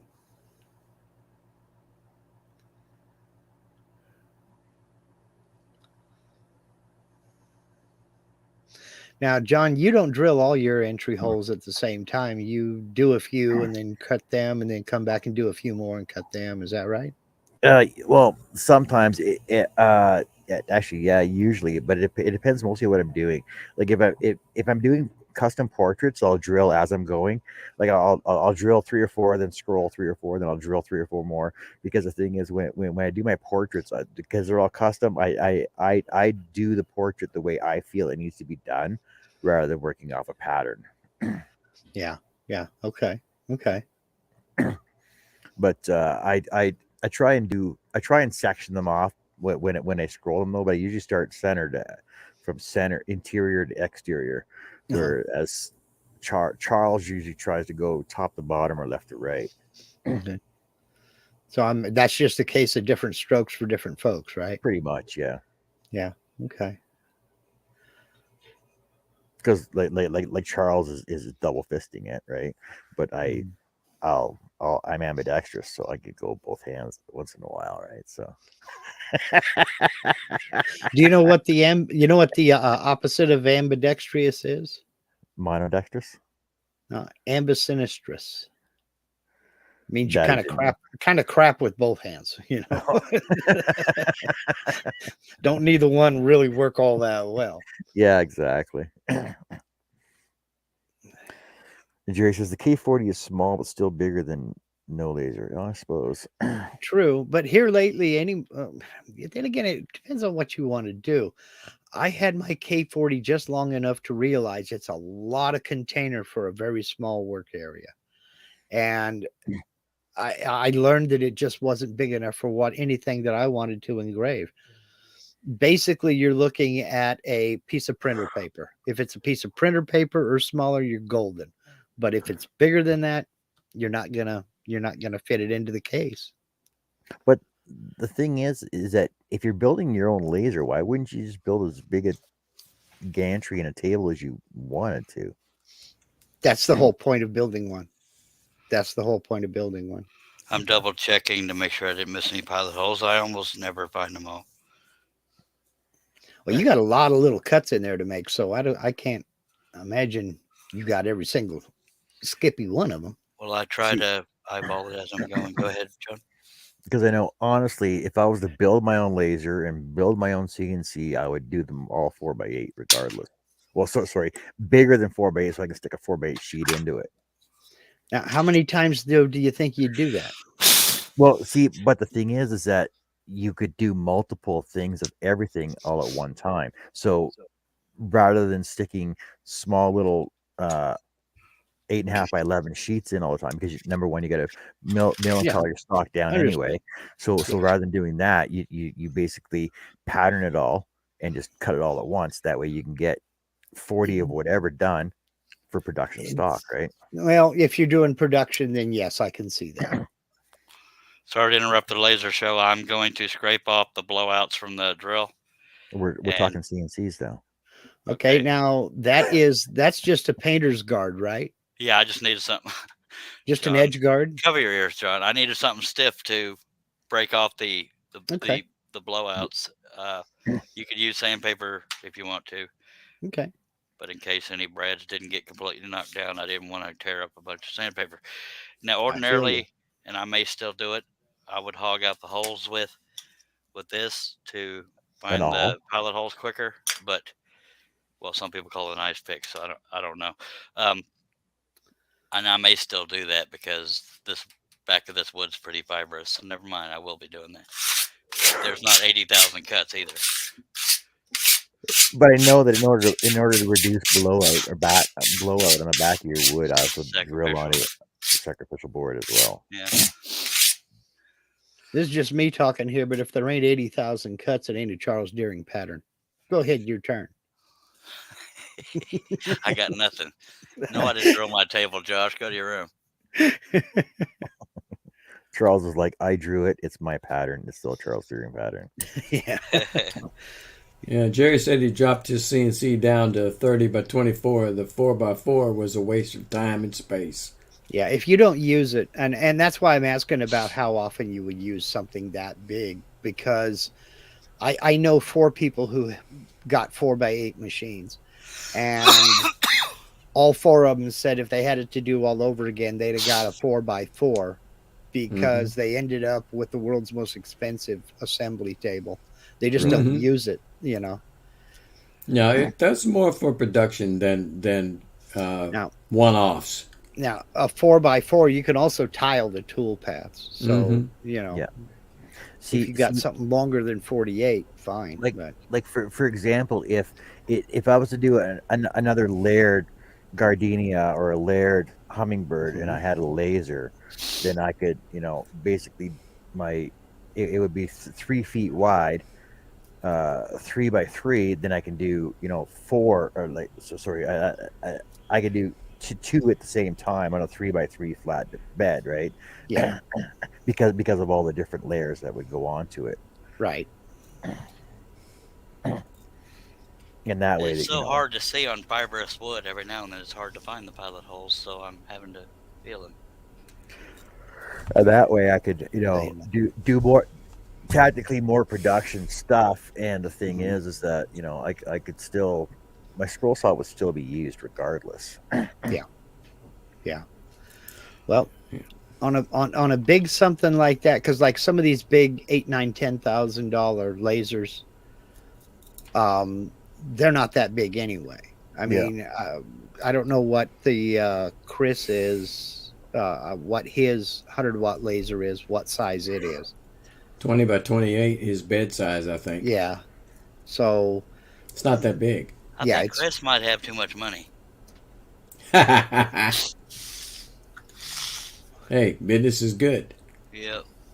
Good problem to have. Josh Grover said he removed a comment about Chuck to stay family friendly. Yeah. Okay. Thank you, Josh. Well, you're a better man than I am. He just wanted to tell you he removed it before he put it. Yeah. I'm pretty sure it's been overdone. Not by necessarily you, but I have a feeling what it was about. Wiggle it just a little bit. Now that you're doing that just to make it easier for you to find the entry hole with the blade, right? Yeah. because the back being so fibrous, you could Yeah. skid right across it 30 times and not know it. Yeah. Okay. Okay. See, I learned some stuff. Yay! Don't mean I'll remember it, but I'm learning it. I don't even know if that was a pilot hole, but it was a divot in the wood, so I squished it. Yeah, Jerry, he says his imitation Avid is 48 by 48, but it's aluminum extrusion, so you got to go big. Truth. You know? I'll be glad when I can get to the scrolling part. Go ahead. I am not going to say what I was going to say about that, Jerry, but you know what I mean. You need hefty extrusion if you're going to try to run it that way. Mark, when you getting a scroll saw, says Josh Grover. I've got a scroll saw, and but I don't do the kind of work that John and Charles do. I use my scroll saw when I need to make an inside cut or something that I can't get a bandsaw into. Yeah, Mark, when was the last time you used that? Like 4 years ago? Try 9. Yeah. Yeah. It's an old It's a craftsman or a skill? It's a Dremel. You know, the old Dremels with the little standing disc on the side. Yeah. Yeah, I paid like $35 for it at a pawn shop back in Georgia. What a good deal. I needed something that would make that cut, and I didn't want to go out and buy something brand new and expensive.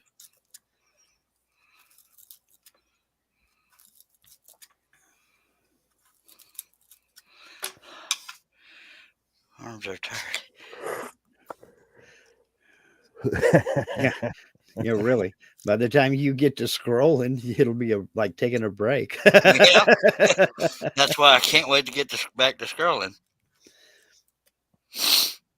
But it's all like on my videos sometimes, you know, it's all the behind the scenes stuff that you don't see, because you've been at this for 2.5 hours now, and you haven't even started your scroll saw up yet. And this is on a not very detailed project. Yeah, exactly. That's why I charge $50,000 for a piece. That's a joke. I don't charge $50,000. And it's not because you don't want to. Yeah. Oh, trust me. Yeah. This wood is got interlaced gold in there, so. Yeah, really. They put a layer of gold in there, that gold leaf in between each ply. Yeah. No, it's true. I tell you. I saw it on the internet. I saw it on the internet. And if it's on the internet, it's the truth. Absolutely. Mm-hmm.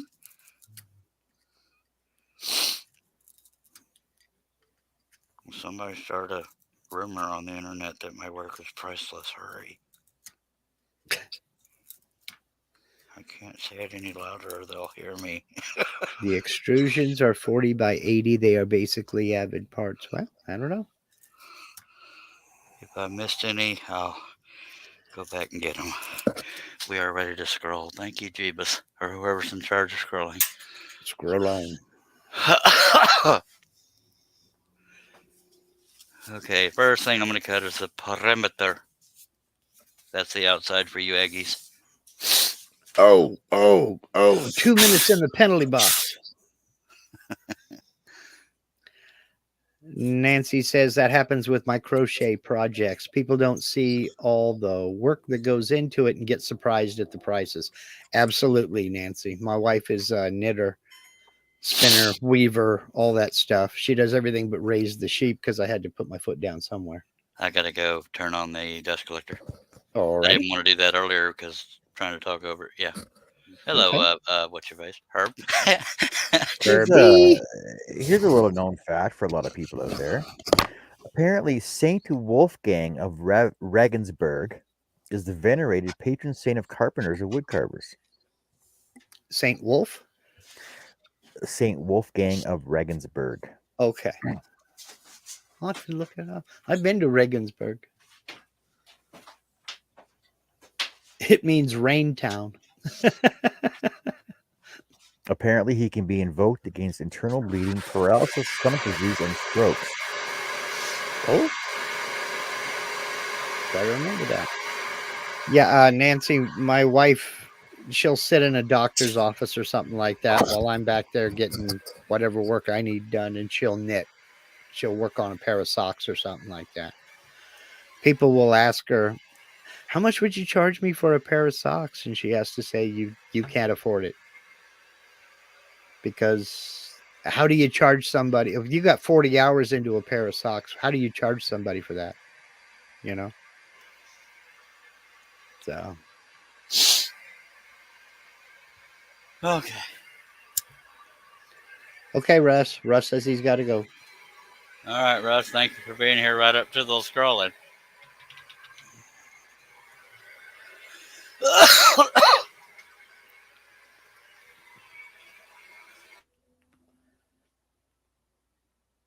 Uh-oh. Did I freeze up? Nope, Did I there's freeze up? John. Nope, you didn't freeze up. Charles froze up for a second there. There he is. Now he's back. You hear that? Doodle-doo. No, didn't hear a doodle doo. Just all of a sudden you stopped. Yeah, it's because my camera came unplugged. Oh, I hate it when that happens. Yeah. What happens when I move too many things in it? And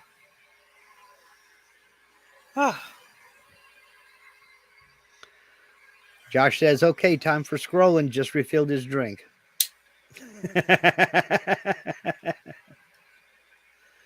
Oh, I had to go in the house and get some drinks. I don't believe you unprepared people without drinks. We've been out here for 2.5 hours already.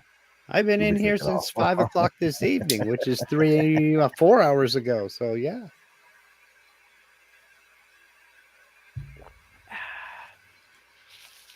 okay. Oh.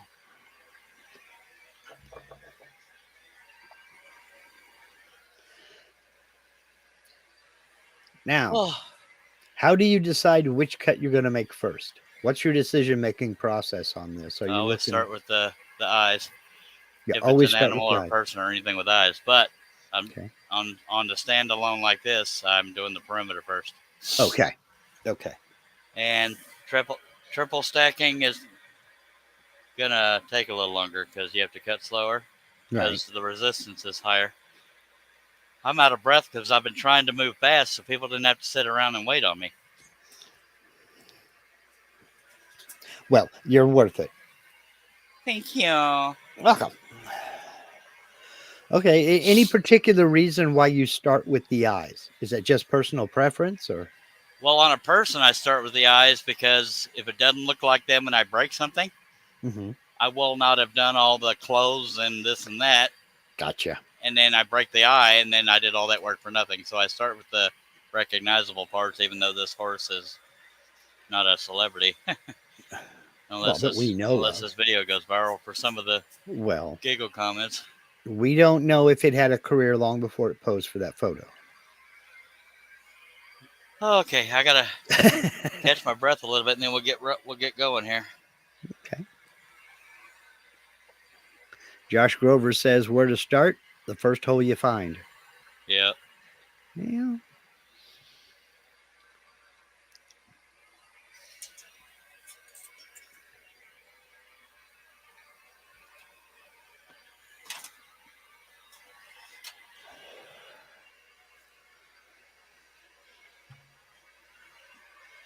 Yeah, even though nobody's requiring me to hurry up, I tried to get all that stuff done quickly. So the non-fun part didn't drag on.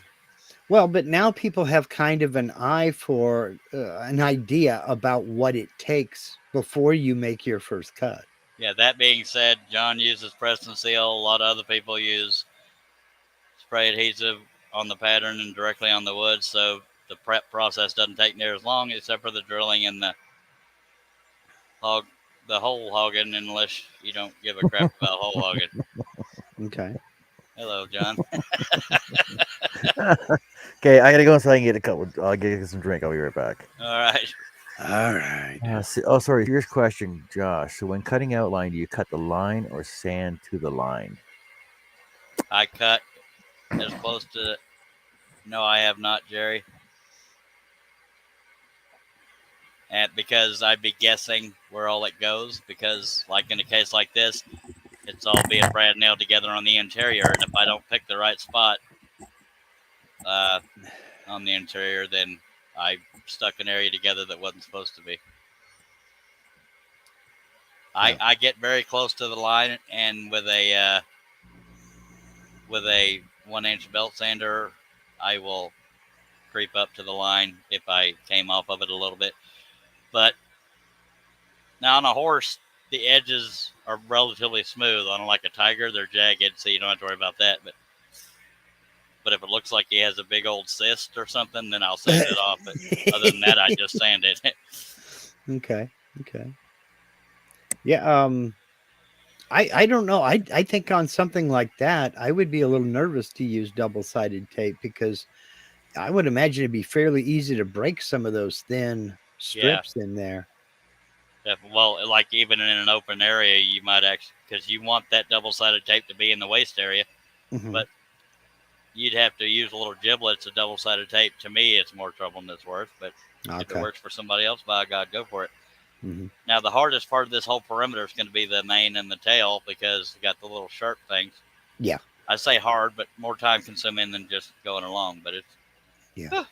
Why am I talking so fast? I feel like I wasted so much time, so I got to hurry up. But if I hurry up, I'll go through more blades and y'all get more drinks. It is Saturday night, so. Well, I think that's why they're loading up. Yeah. Now, in the past, I have started processes like this and then took off one layer because it was taking too long.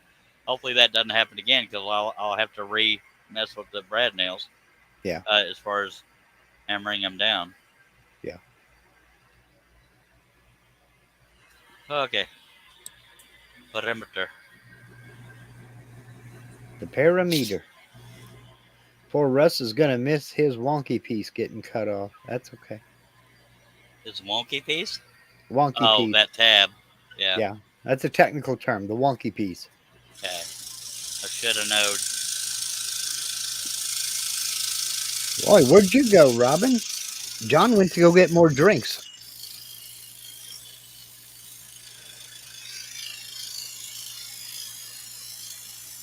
You missed the best part. Another thing you got to watch out for when triple stacking because it may look fine up top, but the middle and bottom layer could be skewed because if you push too hard with the blade, it'll bow. And so a bow will be cutting the top normal, but the middle and bottom are skewed. Sorry, I wasn't on camera. No, you were fine. I saw it. Yeah, I saw what you mean. I don't know why I turned the saw off. Josh Grover says, "Are we using a number 5 chainsaw blade?" Yes, sir. Yes. Jerry says she was at Shays, much better than us old guys gabbing. That may be. Well.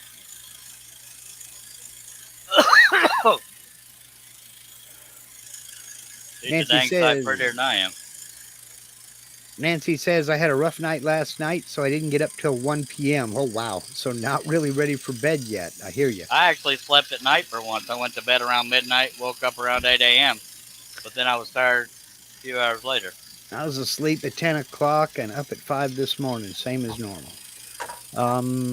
Husband is still working. I like to wait up for him. Well, there you go. Herb says you missed it all, Robin.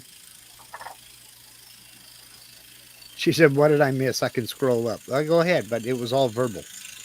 But you can still scroll up if you want to.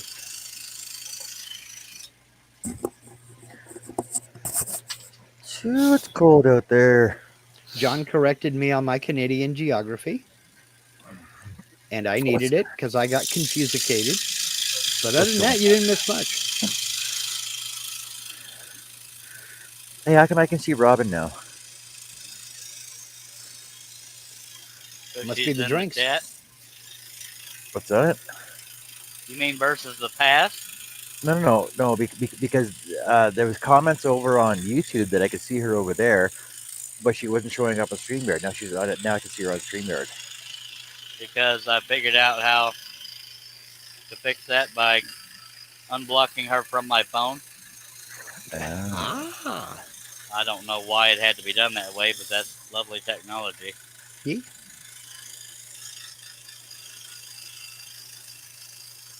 Robin says, I'm free.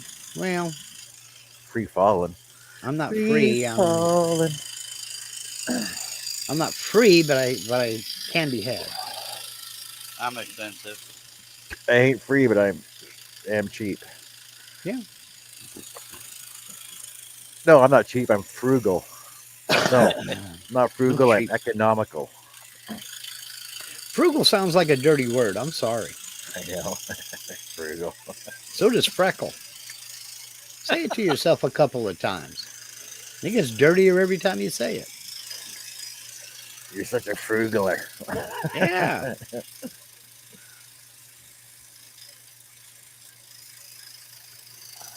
I have a mental collection of phrases that sound dirty but really aren't. And my favorite so far is still frosting the pastry. I couldn't understand what you said. I said I have a mental collection of phrases that sound dirty but aren't. And my favorite is frosting the pastry.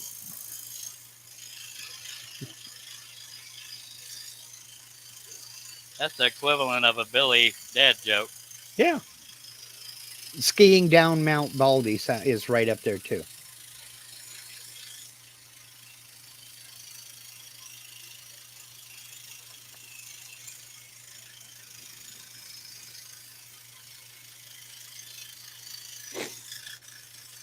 Taking everything I have not to force this blade into there because, like I said, it'll skew everything, especially on interior detail.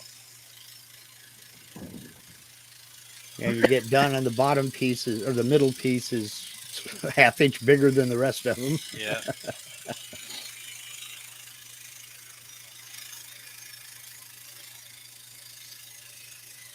I could have gotten away with the number 3, but triple stacking would likely break it easier. Yeah. Because these peaks or the valleys in the hair aren't quite as sharp as they would be with a smaller blade, which is the case with any project.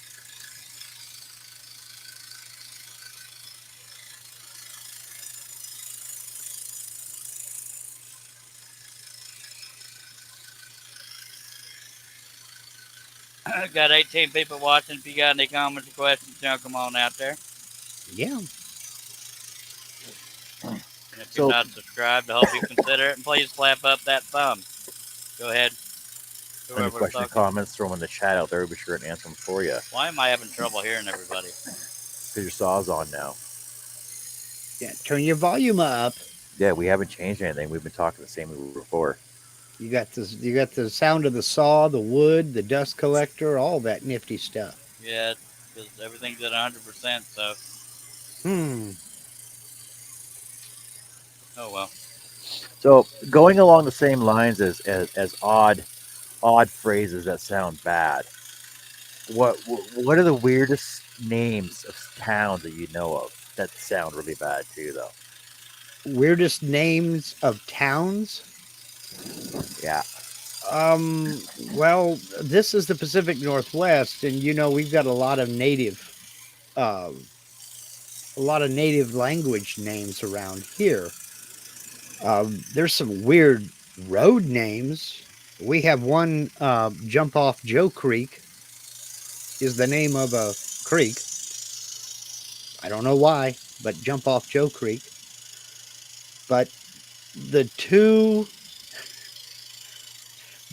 weirdest roads names that I know of are Jelly's Ferry Road. Yeah. Oh, you wait for it. And the weirdest one is Balls Ferry Road. We have Perry, Texas. Can you imagine being that football team? Yeah. Yeah. I heard there's 2 things that come from Texas. Yeah. No. I-10 and I-40. See, because like in Alberta, we got like head smashed in buffalo jump. Now that's the actual name of it because way back in the day when the West was first settled, the Indians used to use this one cliff, and they used to herd the wild buffalo in the one area, and they would jump off, and it head smashed in buffalo jump, and then the Native Americans would wait down below, and then use the meat and the hides and every part of the animal until the white man came across and then basically killed all the buffalo herd off just for the skulls, and would leave torsos across the plains. Down here, what the Native Americans used to do was stampede entire herds off of cliffs. Yeah. And we're talking... Bless you. Did you blow a head gasket there, Charles? No, I just wanted to make dang sure this piece didn't jump when I sneezed. Oh, okay. They would just run entire herds of thousands of buffalo off the cliffs, and there's no way they could have ate it all, but, you know, you do what you got to survive. Yeah.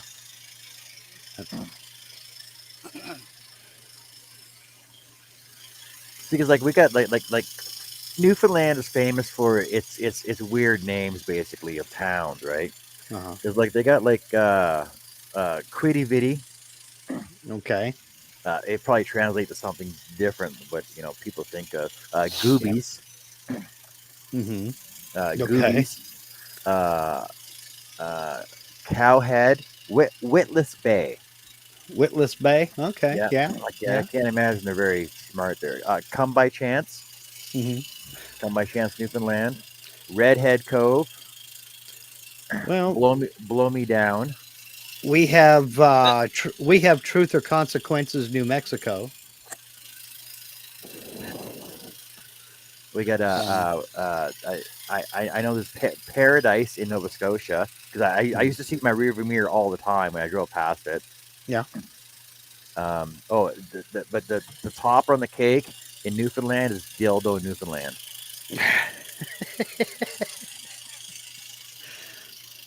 We have Jupiter, Texas.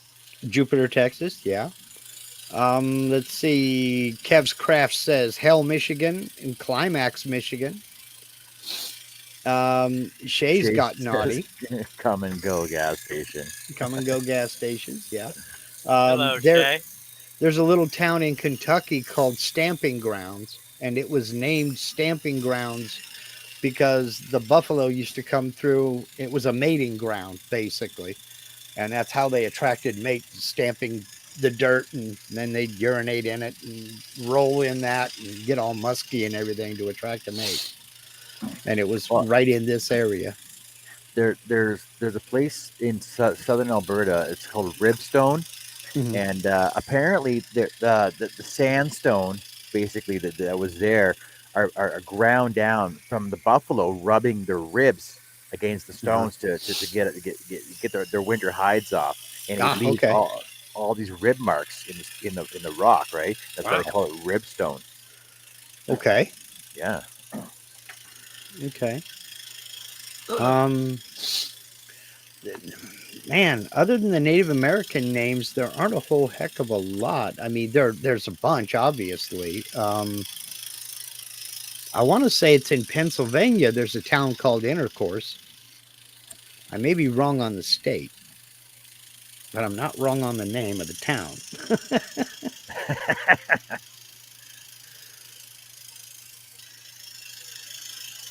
I wish I didn't care about family friendly. I'd have so many responses. Oh, you and me both. Because it's funny, if you travel to Europe, they have words over there that look absolutely filthy in English, but they don't mean that at all. Yes, that's one. So Intercourse is in Leacock Township, Lancaster County, Pennsylvania. Pennsylvania? Okay, it is. All right. People move in and out of that place. Thank you, folks. He'll be here all night. Tip your waitresses. Try the veal. Josh says, you're right, Mark. I've been through that town.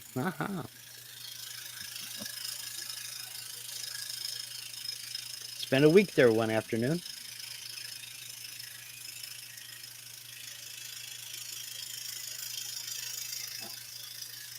Hey Shay, how's it going? Oh, there's a Blue Ball, Pennsylvania as well. Cool. Robin there's- gave away her pretzels because they're too addictive. So why did you give them to somebody else? Sure, become the pusher. Get somebody else addicted. See how you are? You're not a nice person. Such an enabler, eh? There is. Enable or nothing, she's the pusher. Here I you go, turned kid. off the saw because I didn't want to turn it around and dig into the part that ain't waste. Okay. Oh, Okay. guess I could. Yeah, there's also Bird in Hand, Pennsylvania as well. Okay.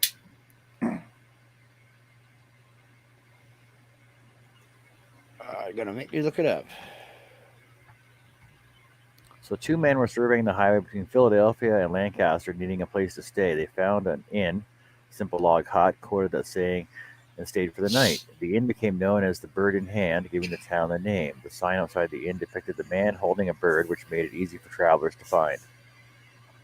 Okay. Oh, I forgot all about this. We have a town here in Oregon called Boring. Boring. B-O-R-I-N-G. Well, Boring. that doesn't sound too exciting. Here's your place, John. This place was made for you. Bacon Level, Alabama. Wow, that's awesome. I got to go there. Jerry says, now I got my fingerprint super glued. Life-size Baby Yoda is actually going to be really big. You don't see that on the TV. Kev's Craft says Mechanicsville, Pennsylvania. Harnell Media says I'm just reading comments, folks. Blue Balls, Pennsylvania are the people that never made it to Intercourse, PA, Pennsylvania. Bloody hell. And he's not talking dirty, technically. Sponsored by Harnell Media. Yeah. Pat says there's a town in Tennessee that's nameless. Near Austin, they got Nameless Road, if not in Austin. Yep. Well, technically, wouldn't that be the name, though? Well, yeah. Now, I'm wondering if Charles has been here. There's a city in Texas called Bangs. I've heard of it. Okay. There's also an oatmeal. Okay. Oatmeal? Yep. There's a Dinosaur, Colorado. There's a Cut and Shoot. There's a Turtleton, Saskatchewan. I've been there. They got a giant turtle.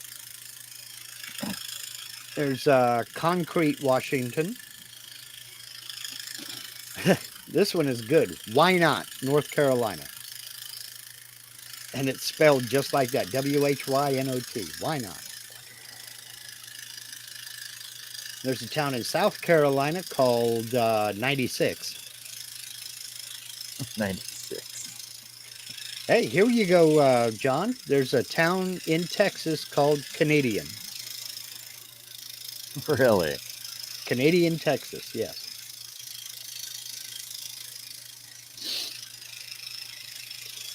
There's OK, Oklahoma. All right. Our trees are made of wood. If you've ever been to Climax, Michigan, don't think you're all that in a free toy surprise, because you might have gone to Three-Way, Tennessee. Billy Burt says there's a Need More, Texas. There's also an Uncertain, Texas. Oblong, Illinois. Okay. Is Canadian Texas full of Mexican Texans? There's Pink, Oklahoma.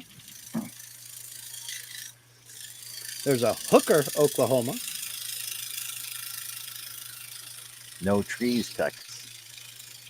No trees. Yeah, just tumbleweeds.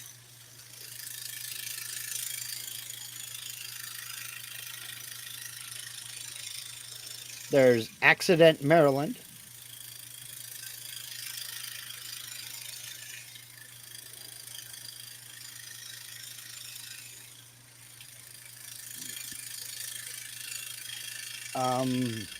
There's Screamer, Alabama.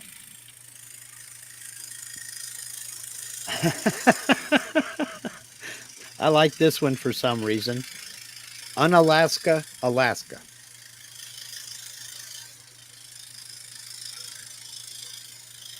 There, Billy Burt says there's a Earth, Texas. So somewhere there's got to be a hell if I know. Yeah.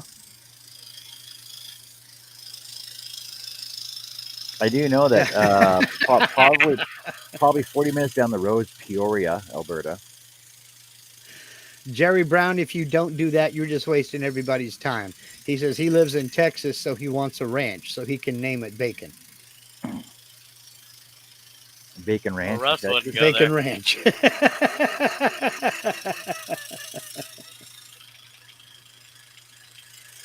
Then there's Y, Arizona. Smackover, Arkansas. Rough and Ready, California. Robin says, who names these cities?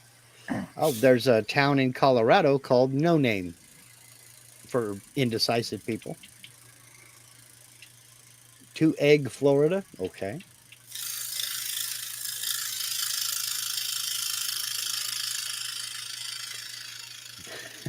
Slick Poo, Idaho.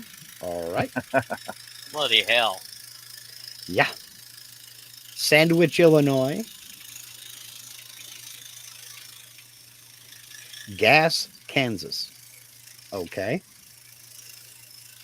That way, if you miss the exit on the interstate, you can yell at the driver, "You just passed gas." Well, Robin, that's like the Ottawa was originally called Bytown, which is derived from the word Attaway, the Algonquin word Attaway, which means to trade. Okay. So, I don't know.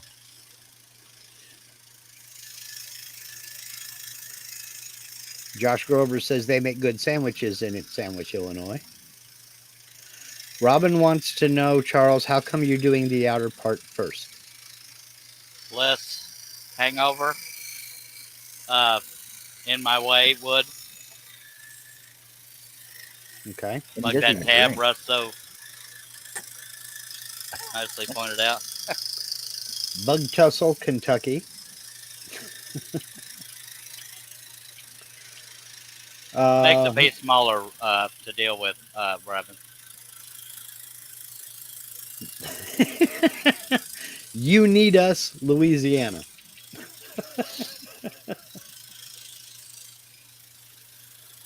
How about Burnt Porcupine, Maine? There's got to be a story behind that one. There's a town called Forget in Saskatchewan. Nameless Cove in Newfoundland. Spread Eagle in Newfoundland. Good Lord. Yeah. Okay, Burnt Porcupine is an island off the coast of Maine. But right nearby, there are some other sister islands. There's Bald Porcupine, Long Porcupine, and Cheap Porcupine. Okay. There's a town called Middelfart in Denmark, apparently. Mm-hmm. Nimrod, Minnesota. That's a nod to Mark and Mindy. Just for you, Steve Nealon, there's a Hot Coffee, Mississippi. If there's a Dr. Pepper, never mind. How about Tightwad, Missouri? Herb says Ding Dong, Texas. Ding Dong, Texas. Okay. There's a town in Quebec called St. Louis de Haha. Okay. There's a town in New. Go on. There's a town in New Jersey called Love Ladies. I don't know. I know. Ask no question. I actually never thought about it, but just outside Grand Prairie, there's a town called Sex Smith.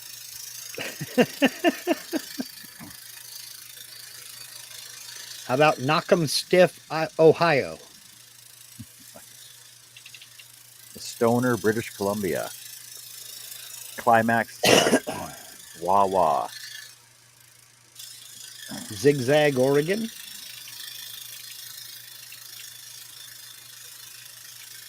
Ketchup Town, South Carolina. Difficult, Tennessee. Difficult. Ding Dong, Texas. Yeah. Otterville. There's a mule Frog too. one. I don't know how funny Oh. that is. Here you go. Dorking. Dorking. Dorking, Ontario. Okay. Punky Here's- Doodles. Punky Doodles. Here's Lick Fork, West Virginia. Herb says Funk, Nebraska. Hot Coffee, And- Mississippi. And good old Chugwater, Wyoming. Finger, Manitoba. I don't even know Manitoba. Why not just for you, Steve? It's Mississippi and you like coffee, don't you? No, you don't like coffee. Never mind. Well, Billy says he graduated from Mule Shoe High School. Shay says, our tourists quote, Nebraska. It's not for everybody. In Nevada, it was welcome to Nevada. Give us your money and go home. Robin says that's a good one for me. Difficult, Tennessee. Difficult Tennessee.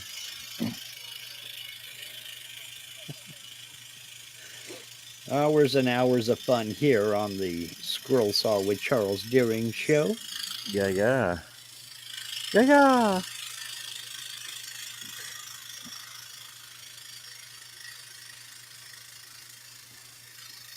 Well, the hard parts of the perimeter are done. PP, Ohio. Okay.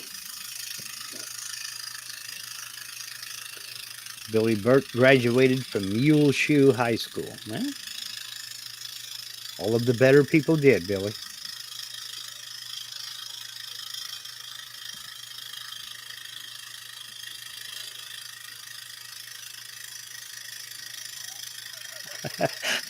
Steve says, I love hot coffee. It keeps the idiots that drink it from talking with burned mouths. Okay. I'll drink to that. Here's to hot coffee.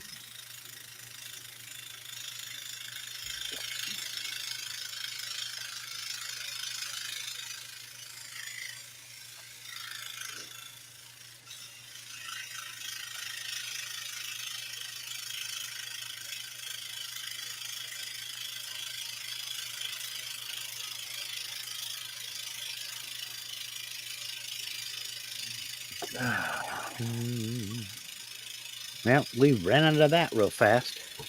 Yeah, that was pretty quick. Mm-hmm. There's a small village in France. The name of the village is Bitche.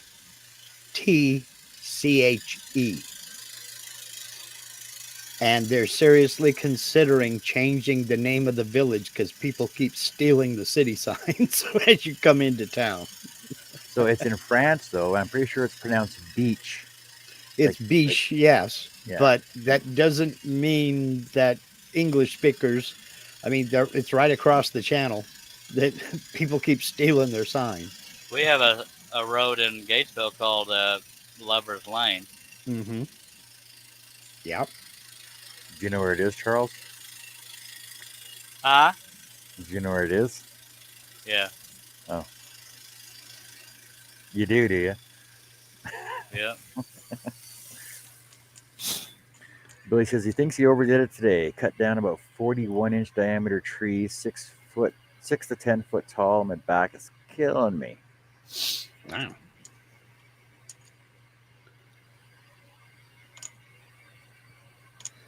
Yeah, so Jerry has seen Nameless Road. He actually did put the truck through a cow fence on Nameless Road between Laga Vista and Liberty Hill.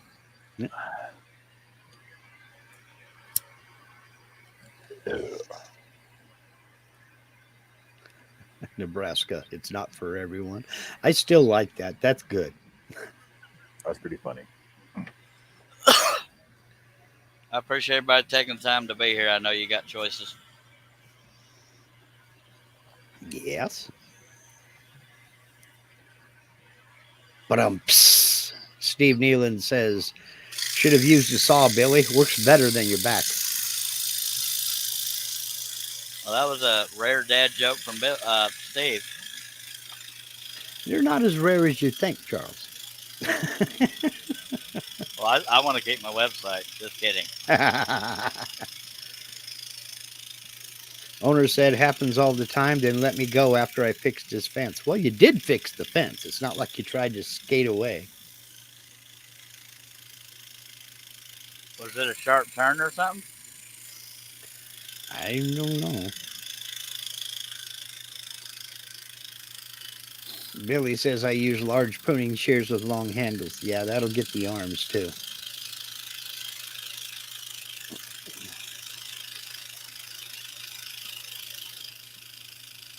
You know what works best for that, Billy?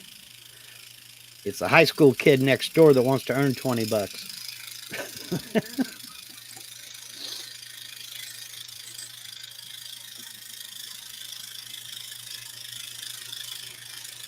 Even better, the junior high, because they won't try to negotiate with you.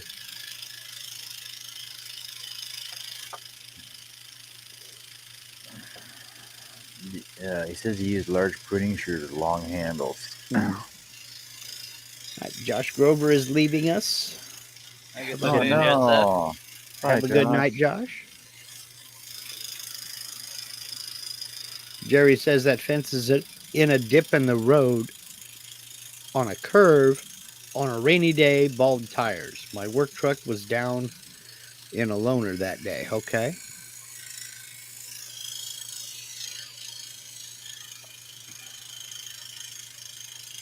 It sounds like a song. Mm-hmm.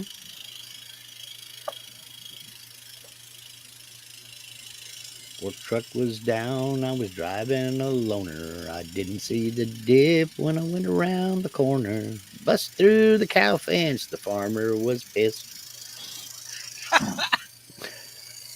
And it was in a road named Nameless in Tex. On Nameless Road in good old TX. There we go. I break a ton of work trucks. My boss don't like me. Mark is singing to the tune of Hee Haw. Or something. You found another and you were gone. I told you, I don't sing good, but I sing loud. But I figure freedom of speech includes volume. Works for me. Jerry says if it's about a farmer, his daughter had best been there.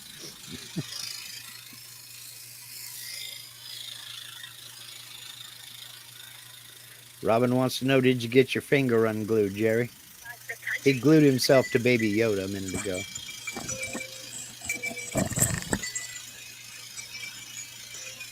It's for you.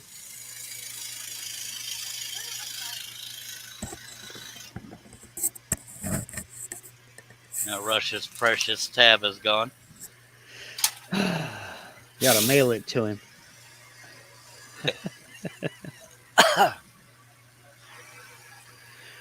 Jerry says 3 fingers are no longer usable for the fingerprint open on the cell phone. Whoops. That's funny right there. Is that light washing out the detail on here? Nope. No, it depends on where you're at and where you're cutting. I mean, personally, when you're running that through the saw, I'm watching the blade. So I'm not like looking at the other leg that's away from the blade right now. And you can see everything perfectly. At least I can. I know about. How about y'all out in the chat? Does that look washed out to you, or can you see what he's cutting?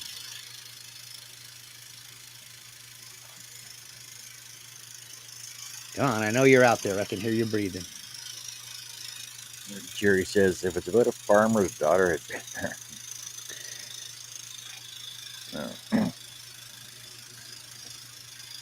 Yeah, I'm out here.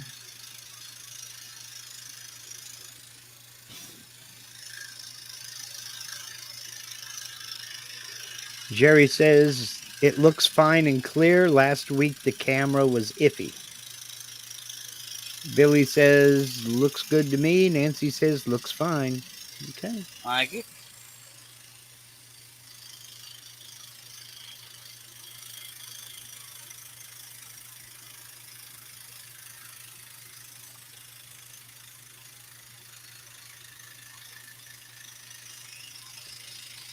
Robin says, wow, you have an old phone. I don't know who she's talking to.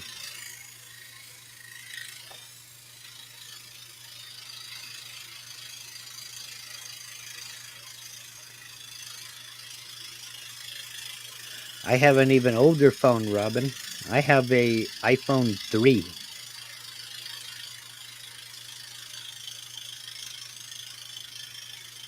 fact, somewhere around here, I still have my first LG flip phone. Well, yeah, Jerry wasn't talking about a flip phone, Robin. He was talking about one you got to unlock with your fingerprint. Oh, okay. I missed that. Didn't make the connection.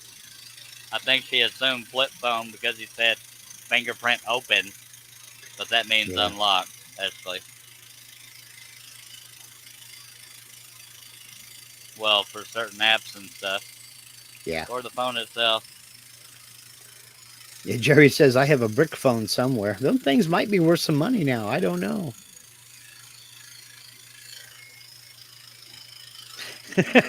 Robin says, yeah, but most of them you unlock with your face. If you're unlocking your phone with your face, you're doing it wrong. It's an option. Oh, Nokia, okay. you can throw off a 3-story building. No, it's not working. Jerry says, I think it's at my mom's house with Pong. Yeah. Nancy says she has her first little Nokia. Yeah, I had a little LG flip phone. It was one of the first ones with the camera on it, and I thought, what a stupid idea. Who the hell would want a camera on their phone? That's how fuzzy the back of the wood is on these. Oh, wow. Yeah. It's so fuzzy. But the perimeter's done. Right. That would be the outside.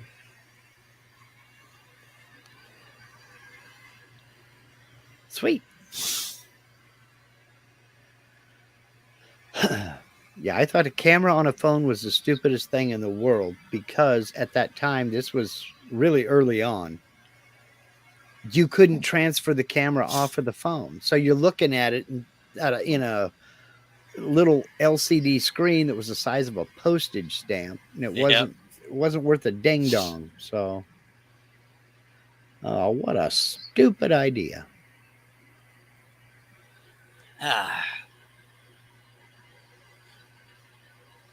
And some of them you unlock with your eyes, iris scan. Yeah. Yeah. Some of them you unlock with a PIN code, and some of them you don't even lock. Yeah, I never locked any of mine. I don't lock mine. Well, I don't have a cell phone no more. Well, I have the physical phones. I just don't have the service anymore. When I retired, I got rid of my cell phone and haven't looked back. At least you had one at one point. You're not completely dinosaur. Well, I was selling real estate, and you have to be available 24/7. Yeah. Although I will admit that at 9:30 I shut it off because people would call at 9:30 and 10 o'clock at night. People are dumb. Well, 8 to 5, they're working. So you're basically on their schedule. And if they find a house they got to go see at 7:30 in the evening, if it's not occupied, if there's a lockbox on it, you got to go show it. I was going to start with the eye, but I missed that pilot hole, so I just went with the one I went through. Ruh-roh-raggy. Here's a throwback for a lot of people. Okay, number one. I remember using my brick phone in 93 at the observatorium in my 91 T-top Camaro.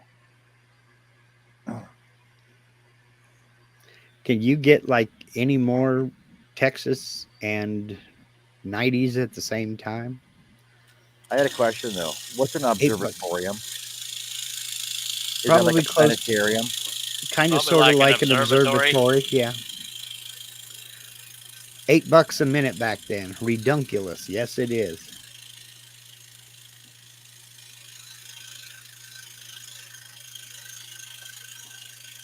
$8 a minute. Well, I can remember when you got charged for. You had two choices to get online, basically, and that was CompuServe or America Online. And they used to charge by the minute on both of them. Yep. So on the Jeep, I didn't start with the roof, and on the horse, I didn't start with the eye. What's wrong with me? You're slipping. I guess I'm trying not to be predictable. I reckon. Okay, Jerry says it's a telescope in Hollywood. Okay, up in the Hollywood Hills. So planetarium. Those Hollywood nights in those Hollywood Hills. Wait, is that the same place where of all the lights. James Dean went off the cliff? No. Where was that at? Wasn't he coming back from an observatory? No, James Dean was on his way to Laguna Seca racetrack in his Porsche for a race, and he was killed in a small town called Sholam, California, where two highways cross. Somebody ran a stop sign, and he took him out. Shalom? Like hello? Jerry also had dial-up AOL. Yep. CHOLAME. Shalom. Shalom. No. Shalom. CHOLAME. I keep forgetting the E. Yeah, but isn't that how you pronounce shalom? Nope. Like Jewish That's shalom? that's SHALOM. And yours is CHALOME. Mm-hmm. No, CHOLAME. Jerry says, I used to pass the Baywatch filming location while working. Did you Yeah. drive real slow? I drove in Y'all slow need any motion. extras? There's this one area of the beach where everything is in slow motion. I don't know why. Yeah. Why is that not staying? Oh, well. Because you didn't tell it to stay. Stay. Sit, Ubu, sit. Good dog. Whose dumb idea was it to triple stack this? It was your idea from the beginning. I would have just double stacked them. Some goofy guy.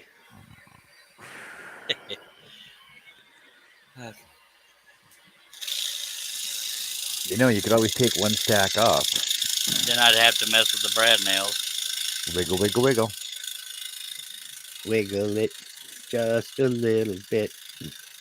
Wiggle it just a little bit.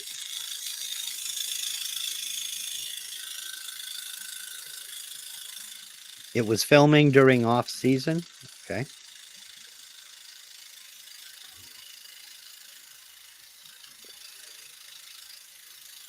Yeah, Jerry, we had AOL dial up until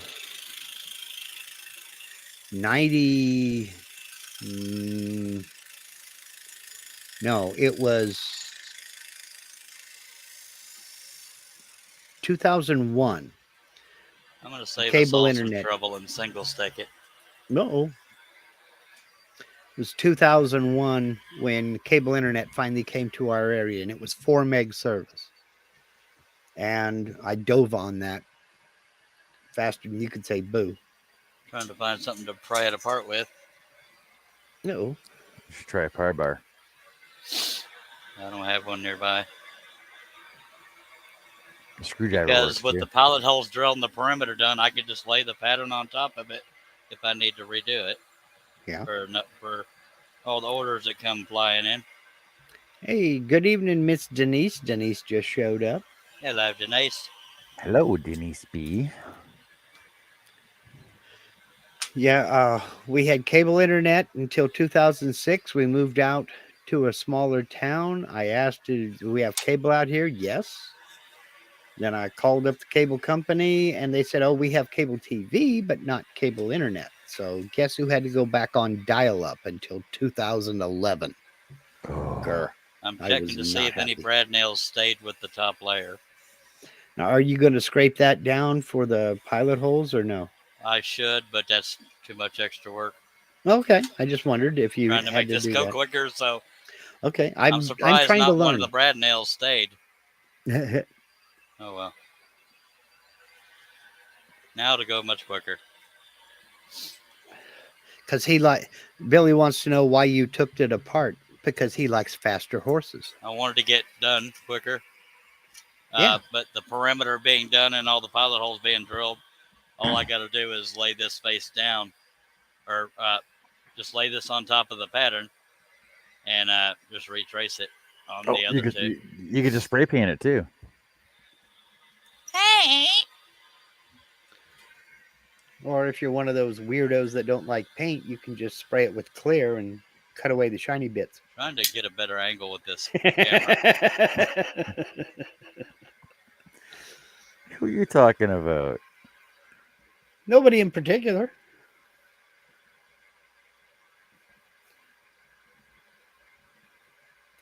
Jerry Brown says, I got no nail polish remover. These fingers are going to bug me. You mean to tell me you got no acetone outside? That's what nail polish remover is, sir. Basically. Lacquer works too. Methyl Lacquer hydrate thinner, works. Yeah, methyl hydrate, Barsol. Yeah. And if that don't work, you got some 120 grit, I'm sure. You know, Robin brings up a good point, Charles. Single cutting this now, that means the project won't technically be finished, will it? Yeah, well. We want to get a horse out of the deal. Originally, we wanted 3, but worse problems to have.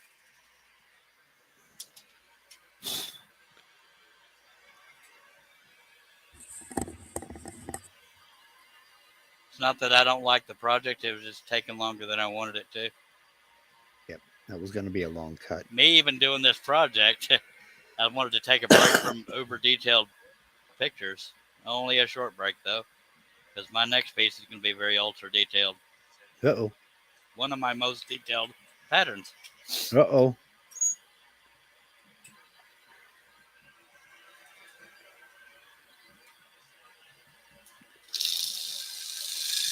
Jerry says, I could, but it's cold out there. Oh, come on. Can you see your breath when you walk outside? If you can't see your breath, it ain't technically cold. It's probably about that cold. Well, it's 44. I don't know if that's breath cold. I don't know what breath cold is, temperature-wise. Depends on a lot of things. It depends on humidity. It depends on all kinds of stuff. It's going to go a hell of a lot quicker than it was. No, Robin, I have not been converted. No, he's the same guy he was. And because I didn't hog out the holes, I'm having trouble finding the stupid pilot hole. It's 5 degrees there, Robin. That's insane. You know you're free to go, right?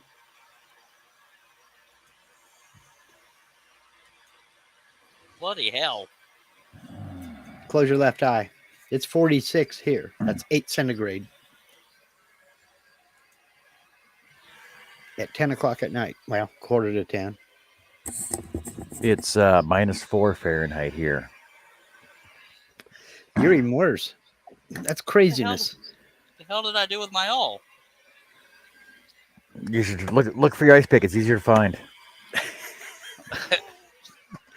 That's where it is. It's right next to the ice pick. It's beside the ice pick.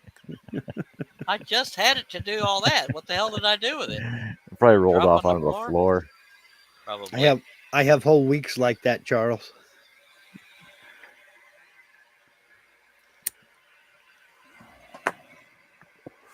Yeah, Jerry, it's 51. Stop complaining. Carry your young butt out there and get some acetone and get your fingers cleaned up. Quit your whining. I should have made 51. I should have made the title of the video project from start. Yeah, see, Jerry, so it's 51. We had this discussion the other day. So 51 is 10 degrees Celsius. That's t-shirt weather. Just saying. I'm serious. Yes, it is. T-shirt and flip-flops. And Jerry's complaining it's cold. Nancy says it's 70.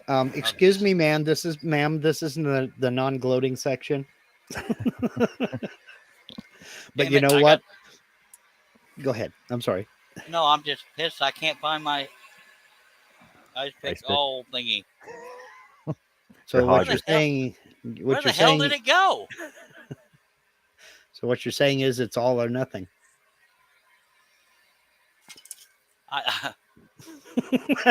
I don't understand what the living crap I did with it. I had no reason to do anything with it except for lay it down.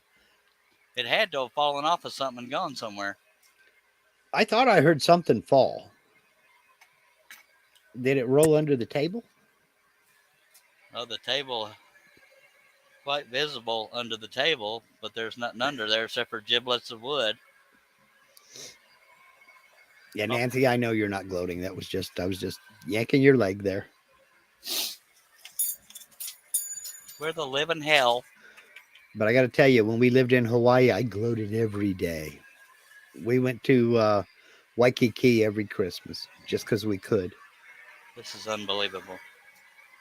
Jerry Brown says, "Look down. The floor isn't magic. It is Bloody in my Jesus. shop. The floor is absolutely enchanted in my shop." Drop my Dr. Pepper. That's always fun. Thank God for lids. Yep. Don't open that one for a while. Okay, this is pissing me the hell off. You're going to make me go over to YouTube and I would have found the pilot hole by now.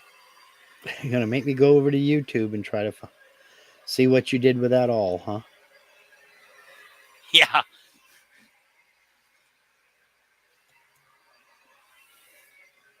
This is really weird. Because I'm pretty sure I would have noticed about it chunked it across the shop.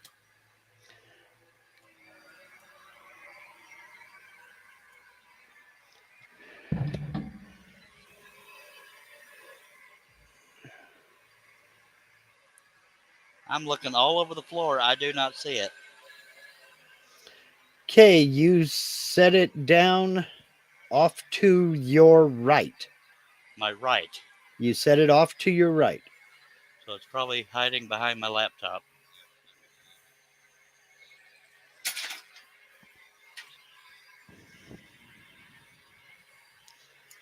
Not quite up by the camera.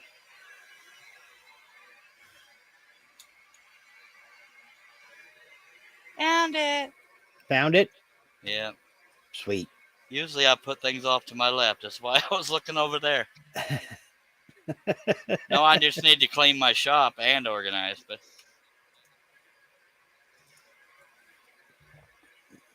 All right. thought we were past this part. Wiggle it just a little bit. Some things never get old. Denise says, sounds like Charles needs to organize some. Well, he is organized.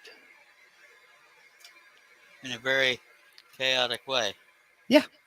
Controlled chaos. See, that's the way my shop is. I don't pick up nothing because chances are the next time I go to look for it, it'll be right there where I left it. One Father's Day, my kids got me a coffee mug that says, "My where the hell did I leave it this time cup?" They know me.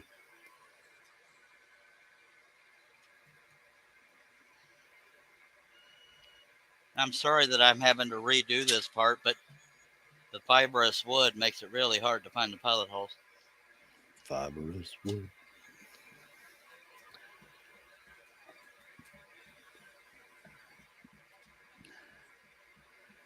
Denise says, that's not organization. I tend to agree, but remember one year, my brother and I were visiting my grandparents for the summer, and we helped out my grandpa by cleaning up his shop and his workbench. And that man called us from the end of August till mid-December, asking us where the hell we put stuff because he couldn't find a thing. We cleaned it up, tidied it up, made it all nice and pretty. He had plenty of room to work. Couldn't find a single tool in his own garage. Where did those boys put this? Well, it's funny, too, because we're coming up on 3.5 hours for a relatively simple project. And my dumb butt called it from start to finish. I wish I'd have just said starting a damn horse project. Well, you can change the title, Charles. I'm half tempted because I am freaking worn out. That's fine. Sorry, folks. Then you got a show for tomorrow. Hey, I will have the hogging done. I hate to do it with that many viewers watching, but I just wore myself out. Dag blabbit. But I feel embarrassed because I almost never call a project start to finish, and it would have been a record too because I've only done like 1 or 2 live streams where I started and finished the same bloody time. Well, it happens. All right, homies and homettes, I appreciate everybody taking the time to drop by. If you want to give me 80 thumbs downs, at this point I don't care. I tried, and I'm freaking worn out. My back's killing me, and I'm frustrated. That means frustrated. Thank you, John, Russ, Mark, and I believe Herb stopped in. Thank you to everybody that took the time out to watch, and I'm so sorry that I didn't finish as the title is. So I got to change all that crap. And by God, in the meantime, scroll on.